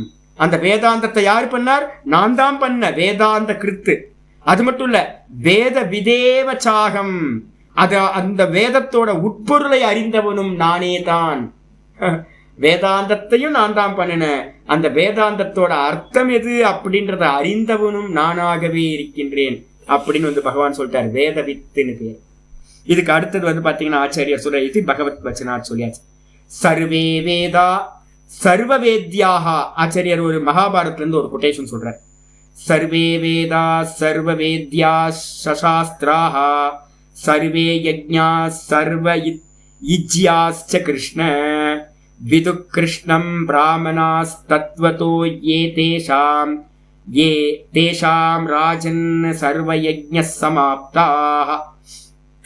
சர்வே வேதா, எல்லா வேதங்களும், சர்வே வேத்யாக, என்ன வஸ்துக்களை எல்லாத்தையும் நம்ம அறியறோமோ எல்லா அறிய வேண்டிய யோக்கியமான வஸ்துக்களும், சசாஸ்திராக, எல்லா சாஸ்திரங்களும், சாஸ்திரத்தோடு கூடிய எல்லா விஷயங்களும், சர்வே யஜ்ஞாக, எல்லா யஜ்ஞங்களும், சர்வே யிஜ்யாக, எல்லா யிஜ்யம் அப்படின்றதுக்கு அர்த்தம் இஷ்டிகளும், அனைத்து பூஜைகளும் எல்லாம் என்னன்னு கேட்டீங்கன்னா ஒரே ஆள் தான், கிருஷ்ணன் தான். அப்ப என்ன அர்த்தம்? மொத்த வேதமும் கிருஷ்ணன் தான். நம்ம எதெல்லாம் அந்த சாஸ்திரத்து மூலமா அறியணும்னு நினைக்கிறோமோ அந்த அறிய வேண்டிய வஸ்துவும் அவன் தான். சர்வ வேத்யாக சசாஸ்திராக, எல்லா சாஸ்திரங்களும் அவன்தான். சர்வே யஜ்ஞாக, எல்லா யஜ்ஞங்களும் யாகங்களும் அவன்தான். எல்லா பூஜைகளும் அவன்தான். அப்படின்னு வந்து பாத்தீங்கன்னா ஏ பிராமணாக விதுகு, எந்த பிராமணர்கள் வந்து பாத்தீங்கன்னா கிருஷ்ணம் விதுகு, இந்த விதமா கிருஷ்ணனை அறிகின்றார்களோ, தேஷாம் ராஜன், ஹே ராஜன், அவர்களுடைய எல்லா யஜ்ஞங்களும் சமாப்தாக, அவர்களுடைய எல்லா யஜ்ஞங்களும் பூர்த்தி அடைகின்றன. நம்ம வந்து பாத்தீங்க அப்படின்னா நான் ஏற்கனவே உங்களுக்கு சொல்லியிருக்கேன்ல, சர்வ பூர்த்திகரி அப்படின்னு பேரு. சர்வ பூர்த்திகரி ஸ்தவம் அப்படின்னு வந்து பாத்தீங்கன்னா இந்த திரிசத்தியை வந்து பாத்தீங்கன்னா நம்ம சொல்றோம். திரிசதி வந்து மந்திரத்தை வந்து பார்த்தீங்கன்னா எந்த யாகம் யஜ்யம் விஷயம் தெரிஞ்சவங்க என்ன பண்ணுவாங்க அப்படின்னு கேட்டிங்கன்னா, நீங்கள் படிக்கும் போதே பலஸ்ருதியில் முக்கியமானது அது. எப்பவுமே வச்சுங்க, திரிசதி முடிஞ்சா வந்து கத்துங்க, யாட்டையாவது திரிசதியை சொல்லுங்க. ஏன்னா முதல்ல ஆரம்பிக்கும் போதே ஆரம்பிக்கும் ககார ரூபாய கல்யாணின்னு அப்படிதான் ஆரம்பிக்கும். கம் பிரம்மன் தான் முதல்ல ஸ்டார்டிங் பண்றதே வந்து பார்த்தீங்கன்னா பிரம்மத்தை தான் வந்து அது சொல்லி முடியும். நீங்க எந்த கர்மம் வந்து வேணா பண்ணிக்கங்க, அந்த கர்மத்துவ வந்து பார்த்தீங்கன்னா வெறும் ஜடமா பண்ணினீங்க அப்படின்னா என்னன்னா பூரண பலன் கிடைக்கவே கிடைக்காது. சர்வத்தையும் பூர்த்தி பண்றது என்ன அப்படின்னு கேட்டீங்கன்னா, அந்த வேதாந்தத்தை சொல்லி திரிசதியில வந்து பார்த்தீங்கன்னா 300 நாமங்களும் அந்த சுத்த பிரம்மத்தை நிரூபணம் பண்றதா இருக்கு. சங்கரர் பாஷ்யம் பண்ணியிருக்காரு. அப்ப வந்து பாத்தீங்கன்னா ஒவ்வொரு அக்ஷரங்களையும் வந்து பாத்தீங்கன்னா நல்லா பரபிரம்மத்தை நினைச்சுக்கிட்டு அந்த குங்கும அர்ச்சனை பண்ணி முடிச்சாங்க அப்படின்னா அந்த யாகங்கள் எல்லாம் பூர்த்தி ஆயிடும். கிருஷ்ணனை யாரு நம்ம பார்த்திருக்கோம், பிரம்மம், பரபிரம்ம சுரூபம் தான் கிருஷ்ணன். அப்ப அந்த கிருஷ்ணன் வந்து பாத்தீங்க அப்படின்னா கிருஷ்ணன்றவன் தான் எல்லா வேதங்களா எல்லா யஜ்யங்களா இருக்கான்னு ஒருத்தன் தெரிஞ்சுக்கிட்டானா அவனுடைய யஜ்யங்கள் எல்லாம் நல்ல முறையில பூர்த்தியானதாக ஆகிறது. அப்படி இல்லாம கிருஷ்ணனை அறியாம நீ எல்லாத்தையும் பண்ணிக்கிட்டு இருந்த அப்படின்னா ஒன்னும் பூர்த்தி ஆகாதுப்பா. ஜடம் தான் எல்லாத்தையும், சம்சாரத்தை தான் கொடுக்கும் அப்படின்னு ஆகுது. இதுக்கப்புறம் அவ்யங்கா அப்படின்னு வந்து பாத்தீங்கன்னா அடுத்த நாமம் 129வது நாமம் அவ்யங்கா. அவ்யங்கனா என்ன சுவாமி அர்த்தம் அப்படின்னு கேட்டு ஆச்சாரியர் சொல்றாரு. அவ்யங்கா அப்படின்னா ஞானாதிபிகி பரிபூர்ணோ அவிகல இத்யுச்யதே. வியங்க அப்படின்னா என்ன அர்த்தம் அப்படின்னா விகலன்னு அர்த்தம். விக்கலன்னா என்ன அர்த்தம், அங்கஹீனத்துக்கு வந்து விக்கலஹா அப்படின்னு பேர். ஏதாவது ஒரு அங்கம் போயிருந்துச்சு அப்படின்னா ஹேண்டிகேப்டா இருக்கும், கை போயிடுச்சு, கால் போயிடுச்சு, கண்ணு தெரியல, காது கேட்கல, இதுக்கு எல்லாத்துக்கும் பேர் வந்து விக்கலன்னு பேர். விக்கலக்கு இன்னொரு பேரு வியங்கன்னு பேர். வியங்க விக்கல ஹேண்டிகேப்டுக்கு வந்து பாத்தீங்கன்னா இது சம்ஸ்கிருதத்துல. இது வந்து பாத்தீங்கன்னா அதுக்கு நெகட்டிவ் போட்டீங்கன்னா என்ன அர்த்தம், அவ்யங்க. அவ்யங்கன்னா என்ன அர்த்தம், பர்ஃபெக்ட்னு அர்த்தம். இப்ப நம்ம எல்லாம் வந்து பாத்தீங்கன்னா யாருக்கும் கை காலெல்லாம் நல்லா இருக்கா, பர்ஃபெக்டா இருக்காருங்க, ஹேண்டிகேப்ட் இல்லை அவர். அப்ப அதனால வந்து பாத்தீங்கன்னா பகவான் எப்படி இருக்காரு அப்படின்னா அவர் ஹேண்டிகேப்டா இல்ல, அவிகலகான்னு பேர் அவருக்கு பேர். அந்த அவிகலக அப்படின்னா அங்கஹீனம் இல்லாதவர். அவ்யங்க அப்படின்னு பேர். பர்ஃபெக்டா இருக்கார், பூர்ண அங்கங்களோட இருக்கார். பகவான் பூர்ண அங்கம் எது ஆச்சாரிய சொல்றாரு, ஞானாதிபிகி. அவருடைய என்ன அங்கம் அப்படின்னு கேட்டீங்கன்னா சொல்றோம்ல, சர்வஜ்ஞா சர்வசக்திமான் சத்தியம் ஞானம் அனந்தம் பிரம்ம. இது மாதிரி வந்து பாத்தீங்கன்னா லட்சணங்களை உடைய அந்த பகவான் எப்படி இருக்காருன்னா பர்ஃபெக்டா எல்லா அங்கங்களோடு கூடியவரா அவர் இருக்கார். அவர் வந்து பாத்தீங்கன்னா ஹேண்டிகேப்ட் இல்லை, எந்த ஒரு அங்கங்களும் அவருக்கு குறை இல்லை. அதனால அவருக்கு பேர் வந்து பாத்தீங்கன்னா பரிபூரணமா இருக்கிறதுனால அவருக்கு பேர் அவிகல இத்யுச்யதே. அவிகலனா கலைகள் குறையில்லாதவர்னு அர்த்தம். அங்கங்களுக்கு பேர் கலைகள்னு பேரு, அவயவங்கள்னு பேரு. அப்ப கலைகள் அவயவங்கள் குறையில்லாதவரா பரிபூர்ணரா இருக்கிறதுனால அவருக்கு பேரு அவ்யங்ககான்னு பேர். வியங்கோ இன்னொரு அர்த்தம் சொல்றார். வியங்கோ அப்படின்னா என்ன அர்த்தம், வியக்திக்கு பேரு, வியக்தினா வெளிப்படுதலுக்கு பேரு வியங்ககான்னு பேர். வியங்கி வியங்கி அர்த்தம்னு சொல்லுவோம், வெளிப்பட்ட அர்த்தம். வியங்கா அப்படின்னு என்ன அர்த்தம்னா வியக்திகின்னு அர்த்தம், வெளிப்பட்டதுன்னு அர்த்தம். ந வித்யதே, யாரு வெளிப்பட்டவரா இல்லையோ, எவருடைய ஃபார்ம் வந்து வெளிப்படாததா இருக்கிறதோ அவருக்கு பேர் வந்து பாத்தீங்கன்னா இது அவ்யங்கோவா, அவருக்கு பேரு அவ்யங்ககான்னு பேரு. என்ன அர்த்தம், அசப்தம் அரூபம். பகவானுக்கு என்ன சப்தம் இருக்கா, அவருக்கு சப்தம் இல்ல. ரூபம் இருக்கா, ரூபம் இல்ல. அவருக்கு எதுவுமே இல்லை, நிர்குண நிராகாரமா இருக்கிறவர். அதனால அவருக்கு என்ன பேரு அப்படின்னு கேட்டீங்கன்னா அவ்யங்கன்னு பேரு. அவ்யக்தம் நான் ஏற்கனவே பலமுறை சொல்லியிருக்கேன், கீதா படிக்கும் போதே சொல்லியிருக்கேன். பகவான் வந்து பாத்தீங்கன்னா 2 லட்சணம் முக்கியம். என்ன அர்த்தம், அவ்யக்தம் முக்கியமா. அவ்யக்தமா இருக்கிறதுனாலே அவர் வந்து பாத்தீங்கன்னா அவ்யயமாவும் இருக்கார். அவ்யக்தம் அவ்யயம் கூட வந்து பாத்தீங்கன்னா அந்த பகவான் எங்க இருக்காரு அப்படின்னு கேட்டீங்கன்னா அந்தர்யாமி. இந்த 3 லட்சணங்கள் எப்பவுமே மனசுல வச்சிருங்க. பகவான் வெளிப்படாதவர், நாசமில்லாதவர், கூட வந்து பாத்தீங்கன்னா எல்லா ஜீவராசிகளையா அந்தர்யாமியா நானா அவர் தான் இருக்கார். இதுதான் ஈஸ்வரனுக்கான லட்சணங்களா நம்ம பிடிக்கணும். அப்ப அங்க வந்து பாத்தீங்கன்னா பகவான் வெளிப்படாதவரா இருக்கார்.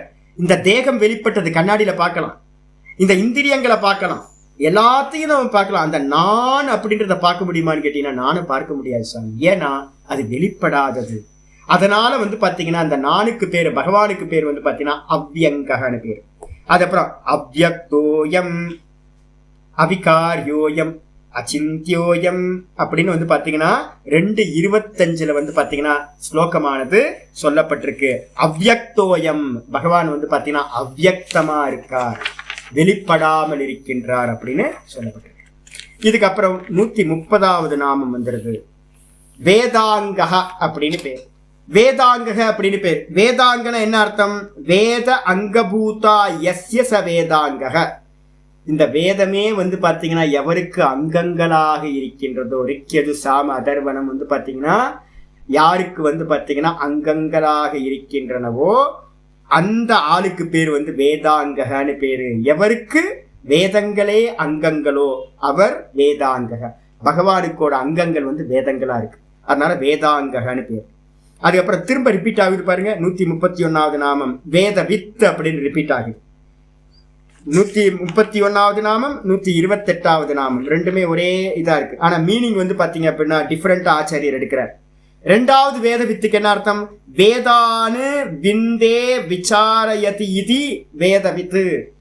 வித்து தாத்து வந்து பாத்தீங்கன்னா 5 கணத்துல வருது. 4 கணத்துல 5 கணத்துல வந்து பாத்தீங்கன்னா வித் ஞானி, வித் லாபி, வித் வந்து பாத்தீங்கன்னா வித் சத்தாயாம், வித சத்தாயாம். இது மாதிரி அநேக இதுல வந்து பாத்தீங்கன்னா வித்துன்ற ஒரு தாத்துக்கு வந்து நிறைய அர்த்தங்கள் இருக்கு. ஆச்சாரியர் என்ன சொல்றாரு? வேதானு விந்தே விசாரயதி இது வேத வித்து அப்படின்னு ஒரு பண்ணிட்டார். வேதத்தை வந்து பாத்தீங்கன்னா விந்தேன்றதுக்கு அர்த்தம் வந்து பாத்தீங்கன்னா விசாரயதி, எவர் வேதங்களை வந்து பாத்தீங்கன்னா விசாரிக்கின்றாரோ. யார் விசாரிக்கிறா அப்படின்னு கேட்டீங்கன்னா பரமஹம்சானந்த ரூபத்துல இருந்துகிட்டு அவர் தான் உள்ள இருந்துகிட்டு விசாரம் பண்றார். பாடம் கேட்கிறவங்களா இருந்துகிட்டு 50 பேர் 59 60 பேர் ரூபத்துல இருந்துகிட்டு அவர் தான் வந்து பாத்தீங்கன்னா ஒவ்வொரு சப்தங்களையும் வந்து பாத்தீங்கன்னா விசாரணை பண்றாரு. உட்காந்து சுவாமி சொல்றாரு, இது என்ன அர்த்தம், இப்படி சொல்றோம், ஓ இப்படியா இருக்குமோ இப்படியா இருக்குமோ அப்படின்னு ஒவ்வொருத்தரோட தேகத்துல இருந்துகிட்டு யாரு விசாரம் பண்றா? அதே பகவான் தான். அப்ப வந்து பாத்தீங்கன்னா உள்ள இருந்துகிட்டு யாரு வந்து வேதங்களோட அர்த்தத்தை வந்து பாத்தீங்கன்னா விசாரம் பண்றாரோ அவருக்கு பேரு வேதவித் அப்படின்னு பேரு. அப்ப பாருங்களேன், ஜீவபிரம ஐக்கியத்தை தான் இந்த எல்லாம் திரும்ப திரும்ப திரும்ப வலியுறுத்துது. சாமி நான் தானே சாமி விசாரம் பண்றேன். அடப்பாமே, நானும் இல்லையா? அப்போ பகவான் தான் விசாரம் பண்றாரா உள்ள இருந்து? ஆமா, பகவான் தான் விசாரம் பண்றாரு. வேதத்தோட அர்த்தங்களை எல்லாம் யாரெல்லாம் விசாரம் பண்றாங்களோ அந்தந்த ரூபத்துல இருந்து பகவான் தான் விசாரம் பண்ணி. இதுக்கப்புறம் வந்து பாத்தீங்கன்னா அடுத்த நாமம் 132வது நாமம் வந்துருது கவிஹி அப்படின்னு. முக்கியமானது. கவினா என்ன சுவாமி அர்த்தம் அப்படின்னு ஆச்சாரியர் சொல்றாரு. கிராந்த தரிசி கவிஹி. கிராந்த தரிசி அப்படின்னா இது அப்படியே ஈஷாவாசியத்துல இருக்கிற மந்திரம். கவிர் மனிஷி பரிபு ஸ்வயம்பூன்னு ஒரு லட்சணம் வருது. கவிர் அப்படின்றதுக்கு அர்த்தம் கவிஹி அப்படின்னா கிராந்த தரிசி, கடந்ததை பார்ப்பவர், உள்ளார்ந்து பார்ப்பவர், மறைபொருளை அறிபவர் அப்படின்னு கவிக்கு பேரு. உன்னை சொன்னோம் அப்படின்னா ஸ்தூலமா எடுத்தீங்கன்னா கவி இல்லை. ஒரு சப்தம் சொல்லும் போதே அது எங்கெங்கெல்லாம் கனெக்ட் ஆகுது, அதோட அர்த்தங்கள்லாம் என்ன அப்படின்னு விஸ்தாரமா ஒருத்தருக்கு விசாரம் பண்ண முடியும். கடந்து போனதை எல்லாத்தையும் பார்க்க முடியும், பின்னாடி இருக்கிறது எல்லாத்தையும் அறிய முடியும் அப்படின்னா அவருக்கு பேர் கவின்னு பேர், ஞானி அப்படின்னு பேர். பகவான் தான் வந்து பாத்தீங்கன்னா ஞானியா இருக்கார், சர்வஜர் அப்படின்னு பேர், சர்வத்தையும் அறிந்தவர் அப்படின்னு பேர். கவிஞி அப்படின்னா சர்வத்தையும் அறிந்தவர் அப்படின்னு அர்த்தம். கிராந்த தரிசி கவிஹி. கிராந்த தரிசிக்கு பேரு கவின்னு பேரு. என்ன அர்த்தம் சொல்ல வரீங்க? சர்வதிருக்குன்னு பேர், சர்வத்தையும் அறிந்தவர். அது மட்டும் இல்லாம பிருகதாரண்ய உபனிஷத்துல இருந்து அருமையான மந்திரம் வந்து பாத்தீங்கன்னா சொல்ற இருக்கு போட்டு. கவிம் புராணம். ஆமாமா, இப்ப நம்ம படிச்சோம்ல, கவிம் புராணம் அனுசாசிதாரம் அனோரணியான் மகத்தோ மகிய அனோரணியான் அனுசா என்னது ஸ்மரணுஸ்மரேத்ய ஸ்மரணுஸ்மரேத்ய அப்படின்னு வந்து 8ல வந்து 8 தானே, 8 நினைக்கிறேன். பாத்துங்க. ஆமா, 8 9 8வது அத்தியாயத்துல 9வது கீதாலையும் இருக்கு கவி, கவின்ற வார்த்தை. ஆச்சாரியர் வந்து பாத்தீங்கன்னா இன்னொரு கொட்டேஷன் ஒண்ணு கொடுக்கிறாரு. என்னன்னு கேட்டீங்கன்னா நாண்யத்தோ அஸ்தி திரஷ்டா அப்படின்னு ஒரு கொட்டேஷன் கொடுக்கிறார். நாண்யத்தோ அஸ்தி திரஷ்டா ரொம்ப கம்பீரமான மந்திரங்க அது. அந்தர்யாமி பிராமணம்னு பிருகதாரி நான் திரும்ப திரும்ப உங்களுக்கு சொல்றேன். அந்தர்யாமி பிராமணம் படிச்சே ஆகணும், சுயம் ஜோதி பிராமணம் படிச்சே ஆகணும். அதுல வந்து பாத்தீங்கன்னா ஒரு மந்திரம் சொல்லுது, நாண்யத்தோ அஸ்தி திரஷ்டா, பகவானுக்கு அந்நியமா வேற ஒரு பார்ப்பவன் என்று ஒருத்தன் இல்லை. இல்ல சாமி நான் பார்க்கிறேன், சாமி நான் பார்க்கிறேன்னு எல்லா தேகத்திலையும் பார்ப்பவன் யாரு? ஒரே ஒரு ஏகோ திரஷ்டா, ஒரே சைத்தன்யம், ஒரே ஒரு ஆள் தான் பார்க்கிறவன். அவன் எங்க இருக்கான்? எல்லா தேகத்திலையும் இருந்துகிட்டு பார்க்கிறான். அவனுக்கு அந்நியமா பார்க்கிறவன் ஒருத்தன் வேற இல்லை. அவனுக்கு அந்நியமா, பகவானுக்கு அந்நியமா பார்ப்பவன் இல்லை. எல்லா பார்ப்பவர்களும் ஒரே ஆள் தான், எல்லா தேகத்தில இருந்து பார்க்கிறது. க்ஷேத்ரஜ்யம் சாபி மாம் வித்தி சர்வக்ஷேத்ரேஷு பாரத.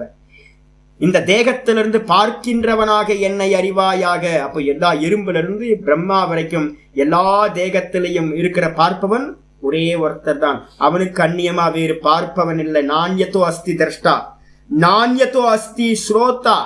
அவனுக்கு அந்நியமா இந்த தேகத்துல இருந்துட்டு எந்த தேகத்திலையும் கேட்பவன் அவனுக்கு அந்நியமா வேற ஒருத்தர் இல்லை.